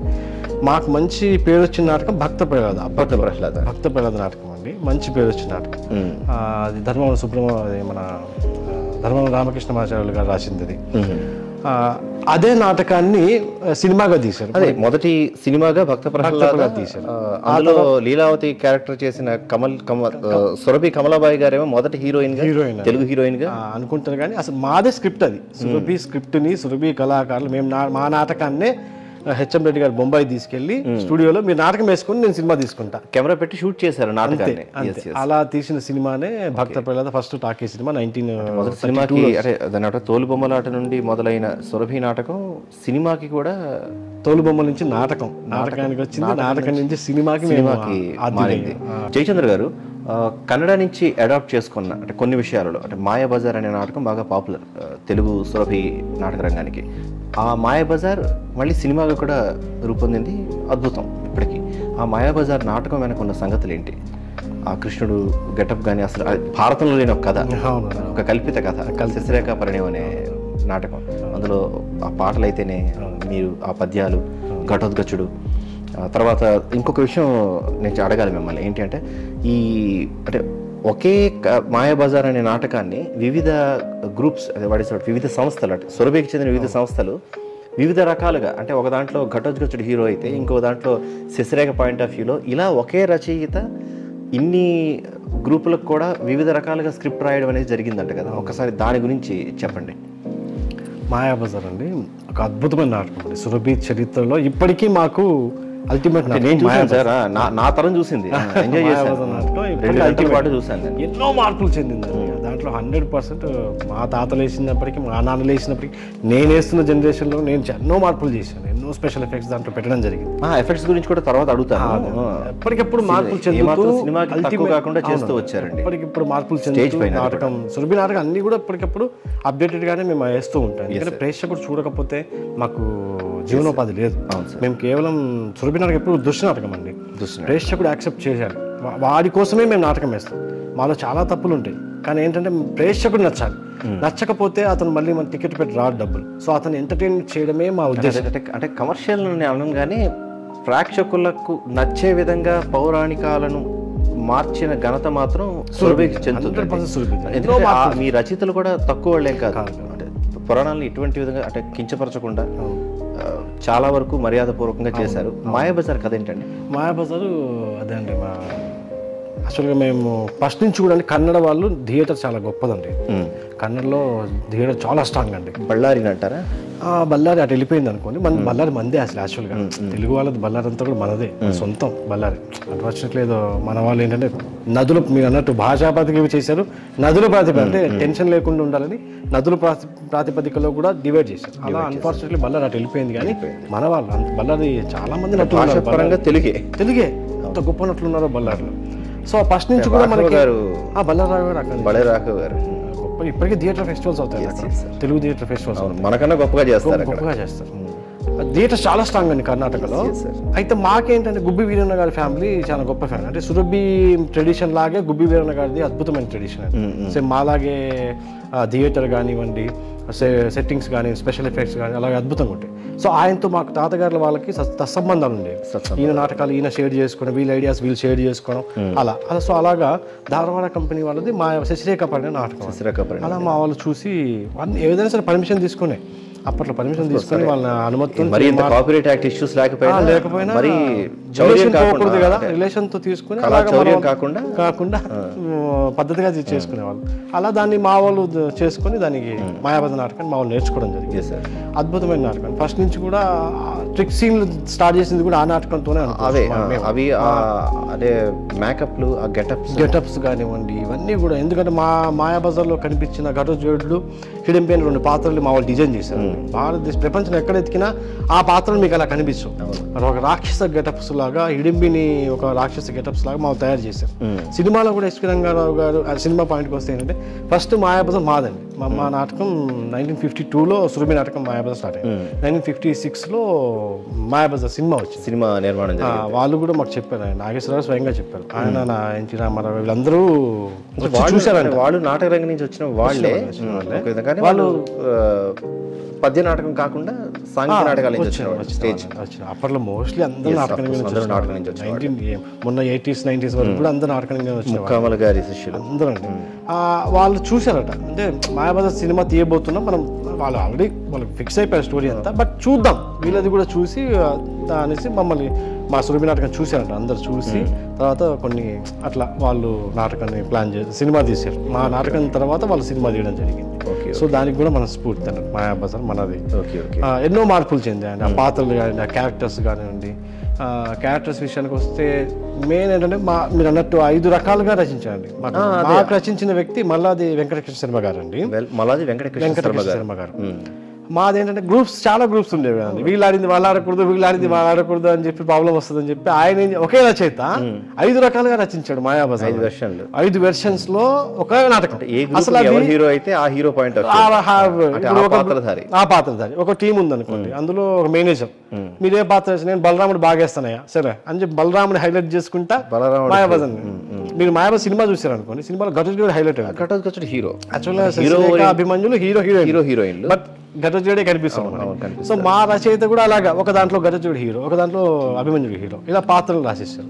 అలాగే కృష్ణుడు పాత్ర అండి, ఫస్ట్ నుంచి కూడా కృష్ణుడు మా వాళ్ళు అసలు కృష్ణుడు పాత్ర ఒక అద్భుతం అండి అది. ఎందుకంటే మాయాబజార్లో ఎన్టీ రామారావు గారు కృష్ణుడు చేసిన తర్వాత ట్రెండ్ మారిపోయింది. కృష్ణుడు అంటే ఇలా ఉంటాడా అన్నది మన తెలుగు నాటక రంగమే కాకుండా ప్రపంచ చరిత్రలో మారిపోయింది. కృష్ణుడు అనేవాడు ఇలా ఐకానిక్ కృష్ణుడు అయిపోయింది. అంతకుముందు మా వాళ్ళండి అంటే 100 ఏళ్ల క్రితం 1900లలో మా వాళ్ళు మీసాలు పెట్టుకుని కృష్ణుడు వేసేవాళ్ళంట. అందరు నల్ల రంగు పూసుకునేవాళ్ళు, ఎందుకంటే కృష్ణుడు నల్లగా ఉంటాడని బ్లాక్ బొగ్గు పూసుకొని నల్లటి వాడు అని అలా వేసేవాళ్ళంట. తర్వాత మార్పులు వచ్చాయి. అది ఎలా వచ్చిందంటే మెయిన్ మైథలాజికల్ క్యారెక్టర్స్ మార్పు రావడానికి కారణం మనకి రవివర్మ పెయింటింగ్స్ తర్వాత దేవతలు ఎలా ఉంటారో అన్నది ప్రపంచానికి ఒక ఐడియా అందించిన వ్యక్తి అండి. ఆయన తర్వాత పౌరాణిక పాత్ర ఇలా ఉంటాయి. సరస్వతి దేవి తెల్ల చీర కట్టుకుంటుంది, లక్ష్మీదేవి రెడ్డి చీర. ఆ శ్లోకాల్లో వచ్చే ఆ సంస్కృతార్థాన్ని తీసుకొని మనం మైథలాజికల్ పాత్రలు సృష్టించిన గొప్ప వ్యక్తి ఆయనకే. మీకు ఆయన పాత్రల్లో గీసిన పాత్రలో నారదుడికి గడ్డం మీసం ఉండడం, అవునండి. తర్వాత శివుడికి కూడా గడ్డం మీసం ఉంటుంది శివుడికి కూడా. తర్వాత చాలా మార్పులు వచ్చాయి. అసలు అదే అడాప్షన్స్ సురభికి కూడా మా వాళ్ళు పూర్వీకులు వేరేలాగా వేసుకునేవాళ్ళు. రవివర్మ గారు పెయింటింగ్స్ తర్వాత వేరేలాగా వచ్చాయి మేకప్స్. ఎన్టీ రామారావు గారిది వచ్చిన తర్వాత ఇంకోలాగా వచ్చాయి. అంటే సినిమా ప్రభావం కూడా ఎక్కువ చూపించింది. ఈ నారదుడి గెటప్ మీద ఒక క్వశ్చన్ ఉంది సార్ నాకు. అంటే నారద పాత్రధారి అంటే బ్రహ్మకుమారుడు నారదుడు, ఆ పాత్రధారి విషయంలో కూడా ఆడవాళ్ళు ఆ పాత్రను ధరించడం వల్ల వాళ్ళకి సౌకర్యవంతమైన వస్త్రాలు, ఆ పూలు అలంకరణ, అంటే నారదుడు అనే క్యారెక్టర్కి బీజం కూడా మీ సురభి వాళ్ళ దగ్గర పడింది అన్నారు. ఎంతవరకు అది? నిజమే. ఎందుకంటే నారదుడు మీరు అన్నట్టు రవివర్మ గారి పెయింటింగ్స్ లో నారదుడికి మీసాలు గడ్డాలతో ఉంటుంది. చాలా మంది కూడా నారదుడు కాబట్టి వేస్తూ ఉంటారు కొన్ని సినిమా. చాలా మంది ఋషి కాబట్టి ఒక ఋషి ఎలా ఉంటాడో అలాగే ఉంటాడు. మా దగ్గర ఏంటంటే ఫస్ట్ నుంచి మహిళలకు ఎక్కువ ఇంపార్టెన్స్ ఇచ్చేవారు. అవునండి, బాగా పాడతారు, ఎందుకంటే నారదుడు పాత్ర బాగా పాడాలి. ఇంకో విషయం ఏంటంటే మాయాబజార్లో కృష్ణుడు కూడా మహిళలతో ఎక్కువ వేయించేవాళ్ళం మేము. మహిళ ఉండేది. ఆ ప్రయోగాలు మేమే చేసాం. ఇప్పటికీ మా మాయాబజార్లో మహిళలే వేస్తారు కృష్ణుడు. చాలా మంది అడుగుతుంటారు ఎన్టీ రామారావు గారు కృష్ణుడు చూసిన కళ్ళు మన తెలుగు ప్రేక్షకులు, మా దగ్గర మహిళ వేస్తుంటారు. అయినా మేము సక్సెస్ఫుల్గా దాన్ని మెయింటైన్ చేయగలుగుతున్నాం. ఎస్, మేము మహిళ వేస్తుంది మా దగ్గర అని. సో అదొక ప్రయోగం అనుకోవచ్చు. ఎందుకంటే నాటకమే ప్రయోగం సార్, మనం సినిమా తీయట్లేదు. నాటకం అన్నదే ప్రయోగం సార్. సినిమాలో మనకి చేయడానికి లేకపోవచ్చు, బట్ నాటకంలో ఎన్నెన్నో ప్రయోగాలు, ప్రతిదీ ప్రయోగమే. నిజానికి చాలా అంటే ఇదనే కదా సార్, గైవోపాఖ్యానం, రామాంజనేయ యుద్ధం, కృష్ణాంజనేయ యుద్ధం, ఇవన్నీ ప్రయోగాలే. నాటక రచనలు ఇవన్నీ. మహాభారతంలో ఇవి లేవు, మాయాబజార్ లేదు, శశిరేఖ లేదు. 100% అసలు మాయాబజార్ లో లేదు. మహాభారత స్టోరీలో ఇవి అసలు లేనే లేవు. మహాభారత రచయిత రచించుకున్న రచనలు, ప్రయోగాలు, ఇవన్నీ ప్రయోగాలు, అద్భుతమైన ప్రయోగాలు. ఎక్కడో ఉన్న ఇప్పుడు రామాంజనేయ యుద్ధం అనుకున్నాను, రాముడికి ఆంజనేయుడికి యుద్ధం పెట్టారంటే ఓకే, కృష్ణుడికి అర్జునుడికి యుద్ధం పెట్టారంటే ఓకే, రామాయణ భారతాన్ని కలిపి కూడా భీమాంజనేయ యుద్ధం వచ్చింది, ఆంజనేయ యుద్ధం, కృష్ణ ఆంజనేయ యుద్ధం పెట్టారు, మన రచయిత ఆంజనేయ యుద్ధం వచ్చింది. ఎప్పుడైతే ప్రేక్షకుడు యాక్సెప్ట్ చేస్తాడో సక్సెస్ అవుతుందండి. సో అట్లా ఈ చరిత్ర అనేది మైథలాజికల్ ఇవన్నీ రచయిత గొప్పతనం. అంటే కొన్ని పరిమితులకు లోబడి పౌరాణిక పాత్రలను కూడా అక్కడ కూడా కొంత ఫ్రీడమ్ తీసుకున్నారు, ఆ పాత్రని తీసుకున్నారు, స్టోరీస్ రచించారు. సో అలా వచ్చింది. అంటే ఏమాత్రం తక్కువ చేయలేదండి, పురాణ ఇతిహాసాలని కించపరచలేదు. వాళ్ళ క్యారెక్టర్స్ గా యాక్సెప్ట్ చేయరండి. ఎప్పుడైతే సరే ఒకసారి ఏంటంటే ప్రేక్షకుడు యాక్సెప్ట్ చేయాలి. చేసినప్పుడు సక్సెస్ అయిపోతుందండి, వాడు యాక్సెప్ట్ చేయకపోతే ఫెయిల్. అలాగే నారదుడి పాత్ర కూడా అంతే అండి. మేము మహిళలు వేసాం, మహిళలు వేయడం వల్ల ఏంటంటే గజాల మిసలు పెట్టుకోరు. వీళ్ళు అసలు నారదుడు సన్యాసి, పూలు వాసన చూడకూడదు, బట్ ఆయన పూలు కట్టుకుంటారు. మా మహిళలు అందంగా ఉండాలని, పాత్ర అందంగా ఉండాలని ఒప్పించగలిగారండి విజువల్ గా. ఎందుకంటే ప్రేక్షకుని మెప్పించడం కోసం విజువల్ గా. సంభ్రమాశ్చర్యం ఆ మోడ్ లోకి వెళ్ళిపోయాక ఇంకా లాజిక్ ఇంకొక ఎంటర్టైన్మెంట్ మాత్రమే. ఈ పాత్రలో గొప్ప పాత్ర ఏంటంటే దుర్యోధన పాత్ర, ఎన్టీ రామారావు దుర్యోధన పాత్ర. ఆ పాత్ర అసలు మీసం ఇలా పైకి ఉంటుందండి, సామాన్యంగా మోస్ట్లీ మీసాలు పైకి ఉండవు. బట్ ఆ పాత్ర ద్వారా, ఆయన గెటప్ ద్వారా మెప్పించారు. ఇప్పటికీ దుర్యోధనుడు అంటే అలాగే ఉంటాడు అని ఫిక్స్ అయిపోయారు మన మైథలాజికల్ పాత్రధారులు అందరూ. దుర్యోధనుడు అంటే అలాగే ఉండాలని ఫిక్స్ అయిపోయారు. కృష్ణుడైనా కొంచెం మారుస్తున్నారు కానీ దుర్యోధనుడు అంటే అలాగే ఉండాలి, అదే మీసాలని ఫిక్స్. అంటే తర్వాత సతీ సావిత్రిలో యముడు ఐకానిక్ అయిపోయింది ఆ పాత్ర, హరిశ్చంద్రుడు యాక్సెప్ట్ చేశారు కాబట్టి ప్రేక్షకులు. సో మేము మా ప్రయోగాలు మేము చేస్తూనే ఉంటాం. మా దుర్యోధన అలాగే ఉండరు, మా ప్రయోగాలు మాకుంటాయి. ఇప్పుడు అంటే ప్రస్తుత జరుగుతున్న చెప్తున్నారా మీరు? మేము ఎప్పటికీ కూడా మా ప్రయోగాలు కొన్ని మేము మోస్ట్లీ అలాంటివి మేము అనుసరించాం. మా స్టైల్లోనే మేము ఉంటాం. మా పాత్రలన్నీ కూడా మేము క్రియేట్ చేసుకున్న పాత్ర, అందులోది నారదుడి పాత్ర కూడా మీరు అన్నట్టు కూడా. కాంతారావు గారు అండి మా దగ్గర. కాంతారావుడు ఐకానిక్ గా కృష్ణుడికి ఎలా అయితే ఎన్టీఆర్ ఉన్నారో, కొన్ని కృష్ణ పాత్రలు చేసినప్పటికీ కాంతారావు గారు దేనికి పాపులర్ అంటే నారద పాత్ర కాంతారావు గారే ఉండేవారు. ఆయనే స్వయంగా చెప్పారండి. మేము సురభి వాళ్ళ దగ్గర నేను నాతో నేర్చుకున్నారు. ఆయన మాకేంటి సూర్యాపేటలో మేము సంస్థ వేసినప్పుడు అంటే ఆయనంట అక్కడ కొంచెం భూస్వామే, నేను నాటకాలు యాక్ట్ చేస్తాను అని చెప్పి మా దగ్గర పని చేసి, మా వాళ్ళు అంటే వెంటనే యాక్సెప్ట్ చేయరు. వారికి అన్ని పనులు చిన్న చిన్న పనులు చెప్పుకుంటూ ఫస్ట్ సైనికుడు ఇవ్వాలి, చిన్న పాత్రలు, అందులో చిన్న పాత్ర నారదుడు, అలాగే ఇచ్చుకుంటూ ఆయన రికమెండేషన్లు అవి లేవు రాగానే ఎవరికి మేము ఇచ్చేయం. ఎందుకంటే ఫ్యామిలీతో కలవాలి, అంత కుటుంబ వ్యవస్థ, ఆడవాళ్ళు పిల్లలు అంతా ఒక పద్ధతిగా ఉంటుంది. మా వేరే వాళ్ళు మేము యాక్సెప్ట్ చేయం, ఎంతో నమ్మకం కలగాలి మాకు. సో అట్లా ఆయన పాప నేను నేర్చుకుంటాను మా వాళ్ళ వెనక పడి ఆయన యాక్టింగ్ నేర్చుకుని. ఆయన హీరోనా? లేదు కెరీర్ ముందు ఆయన మా దగ్గర నేర్చుకున్న తర్వాత ఆయన సినిమా ఇండస్ట్రీకి. సో అలా నారదుడి పాత్ర అక్కడ వేసినప్పుడు ఆయన ఇవన్నీ చూశాడు. వెరైటీ ఏంటంటే ఆయన సక్సెస్ అయింది కూడా జానపదాలలో. ఆ జానపదాలు కూడా మీకు ఉన్నాయి. అంటే ఒకటి సినిమాకి ఎలా అయితే మీరు అంటే మీ నాటకం అడాప్ట్ అయిందో, అలాగే పాతాళ భైరవి నుంచి జై పాతాళ భైరవి అని ఒక నాటకం మీరు అడాప్ట్ చేసుకున్నారు తర్వాత తరంలో. అంటే అప్పటి కాకపోయినా 1950 తర్వాత చాలా మేము 1970s లో ఆ నాటకాన్ని అడాప్ట్ చేసుకోవడం జరిగింది. జై పాతాళ వరకు అలాగే గుణసుందరి కథ అని చెప్పేసి నాటకాలు సినిమాలు ఉన్నాయి. ఈ సినిమాలన్నీ కూడా మేము అడాప్ట్ చేసుకోవడం జరిగింది. అలాగే మేము కూడా చేసుకున్నామండి. మేము సినిమాల్ని మేము కాపీ కొట్టే సందర్భాలనే మాకు సక్సెస్ఫుల్ నాటకాలు కూడా ఇప్పటికీ. జై పాతాళ భైరవి ఇలాంటి చాలా నాటకాలు మేము సినిమా మమ్మల్ని ఇలాగా కొన్ని నాటకాలు తీసుకున్నారో మేము సినిమాలు ఇచ్చుకుని. ఎందుకంటే అది కూడా మాకు కాంపిటీ అది క్రిటికల్ అంటే లేదు అంటే ఒకనొక స్థాయిలో ఒకనొక టైంలో ఖచ్చితంగా సినిమాకి గట్టి పోటీనిచ్చింది స్టేజ్. అంటే మామూలుగా మీకు తెలియదు ఏముంది, సినిమా ఇంకొక షాట్ చేయొచ్చు, కానీ స్టేజ్ మీద ఇచ్చే ఎఫెక్ట్స్ అన్ని కూడా మీరు సింగిల్ మళ్ళీ చేద్దామంటే కుదరదు, వన్ మోర్ కుదరదు, ఒకేసారి అక్కడే చేయాల్సిందే, అది వర్కౌట్ అవ్వాల్సిందే. లేకపోతే పాతాళ భైరవి లాంటి సినిమాని మేము నాటకం చేసామని మాటలు కాదు, సెటిల్ వేసి కష్టమే. సినిమాటిక్ గా చేసిన సినిమాని మీరు సినిమాటిక్ గా చేసిన దాన్ని మేము నాటకం చేసి ప్రేక్షకులు యాక్సెప్ట్ చేయాలి, వాళ్ళు యాక్సెప్ట్ చేసి సక్సెస్. ఇంతవరకు సురభి గురించి మాట్లాడుకుందాం. ఇప్పుడు సురభి జయచంద్రవరం గురించి మాట్లాడదాం. ఏంటి ఎవరి సురభి జయచంద్రవరం ఏం చేశారు చెప్పానండి. వనవాస గోవిందరావు గారి తర్వాత ఆ వారసత్వాన్ని మా తాతమ్మ గారు అండి సుభద్రమ్మ గారు కొనసాగించారు. తర్వాత మా బాబ్జీ గారు సురభి బాబ్జీ గారు అంటే పద్మశ్రీ అవార్డు గ్రహీత, కేంద్ర సంగీత నాటక అకాడమీ అవార్డు గ్రహీత, చాలా గొప్ప వ్యక్తి అండి. ఆయన చాలా ఏళ్ళు నడిపారు. 40 సంవత్సరాలు సురభిని అందరినీ కూడా ఏక దాటి మీద నడిపించారు. ఇప్పుడు ఈ సురభి అంటే ఈ 100 ఏళ్ళ తర్వాత ఏమైపోతుందా అనుకున్న తర్వాత తాతగారు చాలా కమాండ్గా దీన్ని ఎన్నో మార్పులు చేసి అద్భుతంగా దీన్ని తీసుకొచ్చారు. ఈ జర్నీ మొత్తం నేనున్నాను. నా అదృష్టం ఏంటంటే ఈ జర్నీలో మధ్యలో నేను స్టార్ట్ అయ్యాను. అంటే నాకు ఒక వయసు వచ్చేసరికి నా ఐడియాస్ని తాతగారికి చెప్పడం. సో అట్లా నేను స్టార్ట్ చేసి యువరక్తం యువతరం లేదు యువతరం అనుకోవచ్చు మేబీ ముందుకు తీసుకెళ్లాలనుకునే తాతగారికి ఆరిజిన్ లో తోలుబొమ్మలాటని నాటకంగా ఒక వ్యక్తి మార్చారు. నాటకాన్ని మరికొంచెం ఇప్పటి జనానికి దగ్గరగా తీసుకురావడానికి, అంటే ఇప్పుడు ఉందంటే దానికి ఇప్పటికి ఐకానిక్ మీరే. అది అలా మీ జర్నీ ఏంటంటే బట్ ఈ జనరేషన్ లో ఓకే వెళ్తున్నామండి. కష్టపడుతున్నాను, వెళ్తున్నాను, అంటే దీన్ని ముందుకు తీసుకెళ్ళాలి, చరిత్రను కాపాడన ధ్యేయంతో నేను ముందుకు వెళ్తున్నాను. బట్ పుట్టినప్పటి నుంచి ఇందులోనే పుడతామండి. సురభిలో ప్రతి వ్యక్తి కూడా బై బర్త్ ఆర్టిస్ట్, అంటే కడుపులో ఉన్నప్పుడే వాళ్ళు, ఎందుకంటే తల్లి కూడా యాక్ట్ చేస్తూ ఉంటుంది స్టేజ్ మీద. సురభి కమలాబాయి గారు కదా, అలాగే పుట్టింది. స్టేజ్ మీద పుట్టిన వ్యక్తి, స్టేజ్ మీద పుట్టేశారు ఆమె, సురభి కమలాబాయి గారు. అలా చరిత్ర చెప్పుకుంటే చాలా ఉన్నాయండి. నా కూతురు, రెండో కూతురు అండి, అన్షిక వర్మ నా కూతురు. మేము నాటకం కరీంనగర్ వెళ్ళినప్పుడు సడన్గా మా మిస్సెస్కి నాటకం స్టార్ట్ చేయబోతున్నాం, పెయిన్స్ వచ్చాయి. ఇక నేను పాత్రలో ఉన్నాను, నేను వెళ్ళడానికి లేదు హాస్పిటల్కి. అసలు ఆ టెన్షన్ అది, నేను అంటే నాకు చరిత్రలో మా వాళ్ళు చెప్తుండేవాళ్ళు ఇలా జరిగేవి అవి అంటే అన్నీ తెలుసు, కానీ నా జీవితం నాకు జరుగుతుంది అనుకోలేదు, కళ్ళ ముందు జరిగింది నాకు. అలా నా కూతురు అలా హాస్పిటల్ పుట్టింది, నేను ఇక్కడ పాత్రలో ఉన్నా.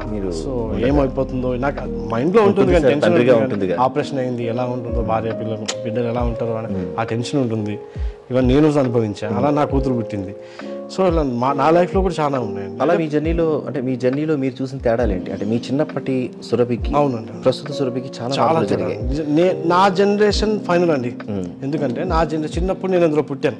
అదే సంవత్సరం ఏంటంటే రేకులతో ఒక థియేటర్ నిర్మించుకునే వాళ్ళం, అందులో ప్రదర్శనలు ఇస్తూ వేరే ఊరే అక్కడ కనెక్షన్ అయిపోగానే డబ్బులు రావడం తగ్గిపోయిందంటే వేరే ఊరు వెళ్ళిపోయేవాళ్ళం. ఒక 6 నెలలు ఉండేవాళ్ళం వేరే ఊరు, అట్లా తిరగడం అండి, టూరింగ్ లాగా, సంచార జాతి లాగా. అది నేనే ఇక నా జనరేషన్ ఇప్పుడు చాలా తగ్గిపోయింది, అసలు ఆ సంచారమే లేదు అసలు. టికెట్ నాటకం కూడా నేనే లాస్ట్, ఇంకా నా జనరేషన్ చూసింది. టికెట్ పెడితే జనాలు బండ్ల మీద వచ్చేవాళ్ళు, ఎట్ల బండ్ల మీద కట్టుకుని వచ్చేవాళ్ళు చిన్నప్పుడు. తర్వాత ఇసుక లారీలు వచ్చాయి, తర్వాత ఆటోలో వచ్చేవాళ్ళు జనాలు. ఆ తర్వాత టికెట్ పోయిందండి. ఇప్పుడు టికెట్ మీద బతికే కాలం పోయింది. నాకు తెలిసి ఒక 15 years నుంచి టికెట్ మీద మేము బతకడం లేదు. ఎవరో ఒక స్పాన్సర్, ఎవరో గవర్నమెంట్ హెల్ప్స్ ఇలాగే బతుకుతారు. 15 నుంచి ఇదే జర్నీ, టికెట్ మీద బతికే జర్నీ పోయిందండి. అది నేను చూసింది ఇక నా జనరేషన్. అంటే నా పిల్లలు ఇంకా చూడలేరు దాన్ని, అది వస్తుందన్న నమ్మకం కూడా నాకు లేదు. ఈ మార్పు అంటే ఎలా తీసుకోగలుగుతారు మీరు? ఎలా తీసుకున్నప్పుడు అప్పటి పరిస్థితులను బట్టి అది బాగుంది అనిపిస్తుంది, ఎప్పటికప్పుడు మారుతూనే ఉన్నాయి. ఎందుకంటే నాకు తెలిసి మీరే చాలా కొత్త విధానాలను, కొత్త స్టేజ్ మీద సెట్స్ని, ఏవో ఎఫెక్ట్స్ని క్రియేట్ చేసిన వ్యక్తిగా నాకు కొంత తెలుసు. అయినా కూడా ఎందుకు సురభి అనేది అంతరించిపోతున్న ఒక తగ్గిపోతుందండి? ఫస్ట్ ఆఫ్ ఆల్ ఏంటంటే ఎప్పుడైనా ఆదాయం కావాలండి, ఏ కళకైనా సరే ఆదాయం కావాలి. ఆదాయం లేనప్పుడు అక్కడ మనం బతకలేమండి చాలా మంది. ఎందుకంటే అదే తపంతో ఎక్కువ మంది ఉండలేరు. అలాంటి వాళ్ళంటే ఏదో నేను ప్రేమతో ఉంటున్నాను, నాకు కొంతమంది సహకరిస్తున్నారు ఏదైనా ఓకే. ఇప్పుడు నా జర్నీ ఉందండి, నేను 1వ క్లాస్ నుంచి 10వ తరగతి వరకు 16 స్కూల్స్లో చదివానండి. రికార్డ్ అండి, ఇదో రికార్డ్. కూతుర్ని అలా చదివించగలనా? ఆలోచిస్తే నా జర్నీలో నేను 10వ తరగతి 16 స్కూల్స్ ఎలా చదివాను నాకే అర్థం కావట్లేదు.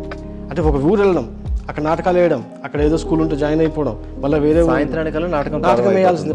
నాటకం వేయకపోతే మాకు గడవదు. అది గడవదని కూడా కాదు, అదే మీ జీవితం. చాలా మంది అనుకుంటారు ఏంటంటే సురభి వాళ్ళు బతకడానికి నాటకం వేస్తున్నారండి, వాళ్ళకి గొప్పే ఉందండి అంటారు. కానీ మీకు ఇంకొక, మేము నాటకం బతికిస్తున్నాం, నాటకం కోసం మేము ఇవన్నీ త్యాగం చేస్తున్నాం. మంచి వర్డ్ చెప్పారు, నాటకాన్ని బతికించారు. నాటకాన్ని బతికించడం కోసం ఈ త్యాగాలన్నీ చేస్తున్నాం. వెళ్ళిపోవచ్చు, నిజానికి మేము వెళ్ళిపోవచ్చు, వదులుకొని వేరే వృత్తుల్లోకి వెళ్ళొచ్చు, వేరే పనులు చేసుకోవచ్చు. అలా ఎన్నో సమాజాలు, 60 సమాజాలు మూత్రపడిపోయాయి. మేమే ఇంకా చేయాల్సిన అవసరం లేదు. ఆ తప్పన ఆ ప్రేమ ఉంది సార్. చాలా మంది అదే అడుగుతారు, 38 ఏళ్ళ 135 ఏళ్ళ చరిత్ర ఎలాగుందండి మీకంటే. అందరూ అంటారు కుటుంబ వ్యవస్థ అండి, వాళ్ళు ఎలాగైనా ఉంటారండి. కుటుంబ వ్యవస్థ ఉండదు సార్, ఇంపాసిబుల్ అండి. 2 అన్నదమ్ములే ఉండట్లేదు. అలాంటిది 40 మంది 50 మంది కుటుంబం, ఎన్ని కుటుంబాలు మేము నాటకాన్ని నమ్ముకొని బతుకుతున్నామంటే కేవలం ప్రేమ అండి. నాటకం మీద ప్రేమే మమ్మల్ని ఈ 130 జర్నీ చేపిస్తుంది. ఒక ఆర్ట్ అలా ఉందండి, నేను అదే నమ్ముతాను, నిలపగలుగుతుంది. నేను అదే నమ్ముతాను. ఎందుకంటే కుటుంబ వ్యవస్థ అయినంత మాత్రాన ఇన్ని చేతి రాదండి. ఆస్తి పంపకాల దగ్గర అందరూ కొట్టుకుంటారు. ప్రేమ ఉందండి మనసులో, ఆ ప్రేమ, నాటకం మీద ప్రేమ ఉన్నందువల్ల నా సభ్యులంతా నాకు సహకరిస్తున్నారు. అందుకే ఈ జర్నీ వెళ్తూ ఉన్నాం. లేకపోతే ఎన్ని కష్టాలండి చిన్నప్పుడు. అసలు ఒక టైంలో అయితే మేము అన్నం లేకపోతే అమ్మ వాళ్ళు నూకల బియ్యం తెచ్చుకొని వండి తిన్న. నాటకం ఆపలేదు. నాటకం అప్పుడు ఆపలేదు. మాకు మాత్రం మంచి బియ్యంతో అన్నం పెట్టేవాళ్ళు అమ్మ వాళ్ళు, వాళ్ళు నూకల బియ్యాలు తినేవాళ్ళు. మేము కలాట చూసాం. తర్వాత కొంచెం మారింది. ఇక తాతగారు బాబుజీ గారు ఒక పట్టుదలతో కానీ, రమణాచారి గారి దీంతో కానీ, ఇంకా మాకు పెద్ద అదృష్టం ఏంటంటే BV కారంత్ గారిని పద్మశ్రీ అవార్డు గ్రహీత, NSD న్యూఢిల్లీకి డైరెక్టర్గా చేశారు ఆయన. BV కారంత్ చాలా గొప్ప వ్యక్తి అండి, కన్నడ వ్యక్తి అండి ఆయన. గిరీష్ కర్నాడ్ గారు వాళ్ళందరూ కూడా సహధ్యాయులు. గిరీష్ కర్నాడ్ గారు అంటే మరి ఆయన నాటకరంగం నుంచి వచ్చింది. BV కారంత్ గారు ఆయన మంచి ఫ్రెండ్స్. BV కారంత్ గారు NSD డైరెక్టర్గా ఉన్నప్పుడు, న్యూఢిల్లీ NSD డైరెక్టర్ ఉన్నప్పుడు ఆయన మా దగ్గరికి వచ్చి, నేను వీళ్ళకి నాటకం నేర్పిస్తా, వీళ్ళని నేను ఎందుకంటే ఆయన ఎంతోమందికి నేర్పించాడు, ఆయన కొన్ని 100 నాటకం నేర్పించాడు, కానీ సాటిస్ఫాక్షన్ అవ్వలేదు. ఫైనల్గా ఏంటంటే నేను వీళ్ళకి నాటకం నేర్పిస్తా అని చెప్పి ఆయన మేమున్న పల్లెటూరులోకి వచ్చి మా నేల మీద పండుకొని, అంత గొప్ప వ్యక్తి, పద్మశ్రీ అవార్డే, మేము ఇచ్చింది పెట్టింది తిని మాకు నాటకాలు నేర్పించాడు. ఆయన వచ్చిన తర్వాత మీకు జరిగిన మార్పులు ఏంటి? చాలా మార్పులు అండి. నిజంగా నా అదృష్టం ఏంటంటే నేను ఆయన శిష్యరికం పనిచేయడం నా జనరేషన్కి నా అదృష్టం. అది చాలా పెద్ద అదృష్టం. ఏంటంటే అప్పటి వరకు మోసధోరణిలో ఉండేది నాటకాలన్నీ కూడా. మా పెద్దవాళ్ళు ఎలా చేస్తే మేము చిన్నవాళ్ళు అలాగే చేసేవాళ్ళం. మార్పులు లేవు, ఏం లేవు యాక్టింగ్లో కానీ. ఎందుకంటే నాటకం అంటే ఏంటంటే నాలుగో లైన్ వాడికి మన ఫేస్ కనిపిస్తుంది, తర్వాత వాడికి మన హావభావాలు కనిపించాలి, తర్వాత వాడికి మన గొంతు వినిపించాలి. ఈ గట్టిగా అరిచేయడం చేయడం అలాగా చేస్తూ ఉంటాం నాటకం. దాన్ని మొత్తం మార్చేశాడు ఆయన. లేదు, నీ స్టైల్లో చేయి, నీ స్టైల్లో చేయి, కొత్త ప్రయోగాలు నటనలో మార్పులు చెందండి అలాగా.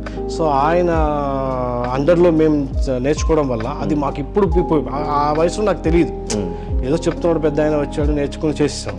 ఆయన చండీప్రియ నాటకం చేశానండి. చండీప్రియ నాటకం మాకు 3 నాటకం నేర్పించారు. భీష్మ, చండీప్రియ, బస్తీదేవత, యాదమ్మ 3 నాటకం నేర్పించారు. 3 సంవత్సరాలు నేర్పించారు. తర్వాత నుంచి మా చరిత్ర మారిపోయిందండి. ఆయన వచ్చిన తర్వాత నుంచి మా చరిత్ర మారిపోయింది. అప్పటిదాకా చరిత్ర ఒక వ్యక్తి సురభి చరిత్ర, ఆ తర్వాత నుంచి సురభి చరిత్ర. ఇప్పటికీ మేము బతుకున్నామంటే ఆయన ఎంకరేజ్మెంట్ అండి. అంటే వీరి మార్పు చెప్తే అంటే నాకు కూడా క్వశ్చన్ ఉంది సార్. ఏంటి అంటే మామూలుగా సినిమా రంగానికి అంటే యాక్చువల్గా నాటక రంగం నుంచి ఎప్పుడు వచ్చిన వాళ్ళే సినిమా రంగాన్ని మొదలుపెట్టారు, మనకి ప్రారంభించారు. కానీ ఇప్పుడున్న కామెంట్ ఏంటి అంటే, కామెంట్ అంటారా లేకపోతే అది దాన్ని ఎలా తీసుకుంటారో మీరు దానికి ఒక పరిష్కారం చెప్పండి. నాటకం అంటే కొంతమంది ఉంటారు, ఓపెన్ డయాస్, లిమిట్లెస్ బేస్మెంట్ల మీద ఆ చివరి వ్యక్తి కూడా కనిపిస్తుంది అని మీరు ఎక్కువ ఎక్స్ప్రెషన్ ఇచ్చి చెప్పేవారని దాన్ని ఇతను మార్చారని చెప్పారు. సినిమాకి వచ్చేసరికి ఒక క్లోజ్ షాట్లో ఒక నాటకం నుంచి వచ్చిన నటుడు యాక్ట్ చేయాలి అంటే అక్కడ ఆ సవాళ్ళను ఎలా ఎదుర్కొంటారు? ఇక్కడ మీరేమైనా ఫెయిల్ అయ్యారా? అందుకనే నాటక రంగం నుంచి ఎక్కువ మంది ప్రస్తుతం సినిమా ఇండస్ట్రీకి రాలేకపోతున్నారా? ఆ కారణాన్ని దానికి మీరేం చెప్తారు? 100% అండి. ఎందుకంటే అండి నాటకం నటన వేరే, సినిమా నటన వేరే అండి, అది పక్కా అండి. అంటే ఇప్పుడు అలా అనుకుంటే అప్పటి నటులంతా నాటకం నుంచి వచ్చిన వాళ్ళే. ఇప్పుడు కూడా మీకు చెప్పాలంటే ధర్మ సుబ్రహ్మణ్యం గారు అయితేనే, రచయిత ఎల్బి శ్రీరామ్ గారు, తనిఖీల భరణి గారు, అలాగే దర్శకులైన వాళ్ళలో ఉన్నవాళ్ళు, అలాగే కోట శ్రీనివాసరావు గారు, మన జయప్రకాష్ గారు, తెలంగాణ శకుంతల గారు, చాలా నూతన్ ప్రసాద్ గారు, అందరు రావు గోపాల్ గారు, అందరు థియేటర్ నుంచి వచ్చిన వాళ్ళే. రాళ్లపల్లి గారు చెప్తున్నా కానీ అదే సార్ ఏంటంటే ఇక్కడ మేము 100% చేస్తాం స్టేజ్ మీద, ఇది 10% చేస్తే చాలండి సినిమాకి. ఈ టాక్టిక్ తెలిసిన వాడు అక్కడ సక్సెస్ సాధిస్తున్నాడు. ఈ నాటకంలో ఆ మార్పుని స్వాగతించిన మీరు సినిమా రంగానికి వచ్చినప్పుడు ఫెయిల్ అయ్యారని ఏమైనా ఉందా? మీకు ఏమైనా అనిపించిందా? అంటే నేను అంటే నా పర్సనల్గా అడుగుతాను, నాటక రంగం గురించి అడుగుతున్నాను. అంటే మీ పర్సనల్గా అడగట్లేదు, నాటక రంగం అదే చెప్తున్నాను. ఖచ్చితంగా ఫెయిల్ అవుతున్నారండి, ఖచ్చితంగా ఫెయిల్ అవుతున్నారు. నాటకం నుంచి వచ్చిన వాళ్ళు సినిమాకి వెళ్ళేసరికి ఏమవుతుందంటే నాటకంలో ఉన్న ఈ ఓవర్ ఎక్స్ప్రెషన్స్ మేము ఇస్తుంటాం కదండి, అక్కడ కూడా అవే ఇచ్చేస్తున్నారు. వీళ్ళు ఆ టాక్టిక్ తెలుసుకోవట్లేదు. మీరు ఇప్పుడు చెప్పిన ఆ పేర్లన్నీ కూడా వాళ్ళు ఆ టాక్టిక్ తెలుసుకొని సక్సెస్ సాధించిన వాళ్ళే. ఒక టైంలో ఏమైపోయిందండి సినిమా ఇండస్ట్రీలో, అసలు నాటకం వాళ్ళు వద్దురా బాబు వీళ్ళు ఓవర్గా చేస్తుంటారన్న బ్యాడ్ నేమ్ వచ్చేసింది. మీరు యాక్సెప్ట్ చేస్తారు లేదు నాకు తెలుసు, నేను ఎందుకంటే నేను ట్రై చేశానండి. నేను మీరు ఆడిషన్స్కి వాటికి వెళ్ళేవాడిని కానీ ఏ థియేటర్లో వద్దండి అన్నారు, మీరు ఓవర్ చేసేస్తారండి అని. బట్ కాకపోతే అక్కడ డైరెక్టర్ కూడా మంచోడు అయి ఉంటే, మన దగ్గర ఎంత రాబట్టుకోగలగాలో తెలిసిన వాడు అయి ఉంటే బాగుంటుంది. మేము ఏంటంటే కొంచెం ఓవరే చేస్తాం, ఎందుకంటే మాకు స్టేజ్ మీద చేసిన అనుభవం. ఆంగికం వాచకం అనేది ఏంటంటే అందరికీ వెళ్ళాలి కదండి, వెళ్ళాలని కాంపాక్ట్ మిడ్ అని ఉండదు కదా. ఇప్పుడు ట్రెండ్ మాత్రం మారిందండి. ఇప్పుడు సినిమా ఇండస్ట్రీలో అందరు థియేటర్ని ఎక్కువ ఇంట్రెస్ట్ చూపిస్తున్నారు, ఫోకస్ చేస్తున్నారు. థియేటర్ నుంచి వచ్చిన ఆర్టిస్ట్ కావాలి మాకని ఇప్పుడు ఏ ఆడిషన్ కింద అక్కడ రాసేస్తున్నారు. ఓన్లీ థియేటర్ పీపుల్ కావాలి మాకని రాసేవాళ్ళు కావాలి అన్నప్పుడు థియేటర్ నుంచి ఎక్కువ ఇప్పుడు ట్రెండ్ నడుస్తుంది. నిజంగా చాలా అదృష్టం మా థియేటర్ వాళ్ళకి. ఇలాంటి టైంలో యూటిలైజ్ చేసుకోవాలి. ఏంటంటే జస్ట్ మనం స్టేజ్ మీద చేసే 100%లో 10% చేస్తే చాలండి. అది తెలుసుకో, అది మిస్టేక్ ఉందండి మొదటి నుంచి కూడా మన నాటక రంగంలో ఉందండి. నాటక రంగంలో అందుకే సక్సెస్ కాలేకపోతున్నారు. అది కూడా ఈ తరం అధిగమించాలని నేను కోరుకుంటున్నాను. తర్వాత ఇంకొక విచిత్రమైన విషయం ఒకటి ఉందండి నాకు. మీరు మీ చెల్లెలు కలిసి అంటే మాయాబజార్లో మీరేమో అభిమన్యుడు అంట, ఆవిడేమో శిశిరేఖ. అండ్ జై పాతాళ భైరవి నాటకానికి వస్తే తోటరాముడు మీరు, హీరోయిన్ ఏమో హీరోయిన్. అది ఎలా అంటే ఇప్పుడు సినిమా వరకే అంటే అది తర్వాత, బట్ మీరు ఒక కుటుంబం అండి. అంటే శ్రీదేవి గారితో బాలయ్య బాబు గారు నటించలేదు, ఎన్టీఆర్ గారితో నటించిన కారణంగా అని చెప్పుకుంటే అంటే ఏమో అది ఒక కారణం అయితే టెక్నికల్గా మనకు తెలియదు. బట్ మీరు ఒక కుటుంబంలో ఉంటూ సొంత చెల్లెలుగా ఉంటూ ఏదైనా నటనే కాదంటలేదు, బట్ అక్కడికి వెళ్ళాక మీరు మీ ఆకలి కానీ మీ పేదరికం కానీ ఇవన్నీ మర్చిపోయి నటించే మీరు ఎలా ఆ టాస్క్ని ఎలా ఓవర్కమ్ చేయగలిగారు? అంటే మీరు మీ చెల్లెల విషయంలో అవునండి ఎలా చేయగలిగారు? అది ఫస్ట్ ఆఫ్ ఆల్ అండి, మా సురభిలో ఫస్ట్ మహిళలు చూపించిన వ్యక్తులు మేమే. అవును, మహిళా పాత్రల్ని పాత్రల్ని చూపించింది నాటక రంగంలో సురభి వాళ్ళు. అవునండి. ఎక్కువ మహిళలు ఉండేది కూడా మా సురభి స్టేజ్ మీద అండి. మీకు తెలుగు నాటక రంగంలో ఇంతమంది మహిళలు మీకు ఎక్కడ కనపడరు. ఒక నాటకంలో ఒక మామూలుగా బయట అండి నాటకాల్లో ఒకళ్ళు లేదా ఇద్దరు మహిళలు ఉంటే చాలా కష్టం వాళ్ళు వేరే నాటక రంగాల్లో. కానీ సురభి నాటకంలో 20 నుంచి 25 మంది మహిళలు ఉంటారు, మీకు ఎక్కడ కనపడరు. ట్రెడిషనల్ దుస్తుల్లో ఉంటారు, మంచి లంగా జాకెట్లలో మంచిగా ట్రెడిషనల్గా ఉంటారు. ఇంకో నాకు నచ్చే విషయం మా నాటకాల్లో ఏంటంటే భార్యాభర్త ఒక పాత్రలు వేస్తారు, ఒక రాజు ఒక రాణి ఉంది, భార్యాభర్త వేస్తారు. ఒక హీరో హీరోయిన్ అనుకుందాం, మేబీ భార్యాభర్త వేసినా కూడా టచ్ చేయరండి, భార్యని భర్త ముట్టుకోడు, స్టేజ్ మీద కూడా కనీసం చెయ్యడు, భుజాలు పట్టుకోడు. అదే వేరే తప్పు కానీ కొన్ని దగ్గరలో ఏంటంటే పట్టేసుకోవడం చేసేసుకోవడం అలా చేసేస్తూ ఉంటారు. కానీ మా స్టేజ్ నాకు ఇప్పటికీ నాకు నచ్చే విషయం అది. మా నాటకాల్లో భార్య అంటే వరస అయినా కూడా భార్యని ముట్టుకోడు, హీరోయినే కదా పట్టుకోవచ్చు కదా, కౌగిలించుకోవచ్చు కదా, చేయరు. ఎందుకో తెలియదు, మొదటి నుంచి కూడా ఆ భావన రావడం వల్ల మాకు ఆ ప్రాబ్లం లేదు. రేపు చెల్లేసినా కూడా చెల్లిని మా డైరెక్షన్లో లేదు కదా అసలు. సో పాత్రే శశిరేఖ అభిమన్యులు ప్రేమ చూపిద్దాం, మాటల్లో చూపించేద్దాం, ఎందుకు నటనలో చూపిస్తే సరిపోతుంది ఆ ఎమోషన్స్ని. సో మంచి విషయంలో నాకు అది అనిపించింది. ఇంకో విషయం ఏంటంటే నేను మా చెల్లె కాదండి, ఫస్ట్ నేను అభిమన్యుడు వేసింది కూడా.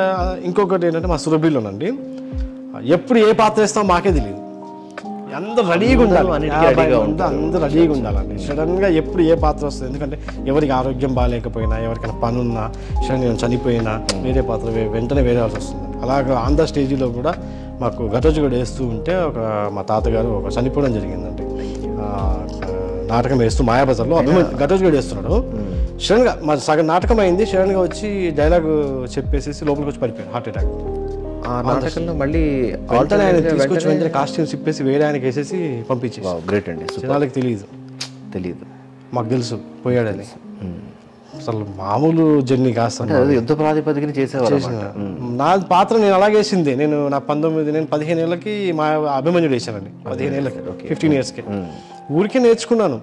నిజం చెప్పాను, నా జర్నీ వేరేనండి. ఎందుకంటే సురభిలో పుట్టిన ప్రతి వాళ్ళు కూడా అన్ని పాత్రలు చేస్తూ ఉంటారు చిన్నప్పటి నుంచి కూడా. అంటే కృష్ణుడిగా, ప్రహ్లాదుడు, ఇలా ఒక జర్నీ ఉంటుంది మా లైఫ్లో అన్నింటిలో అందరి పిల్లలకి. కానీ నా లైఫ్లో అలా జర్నీ లేదు.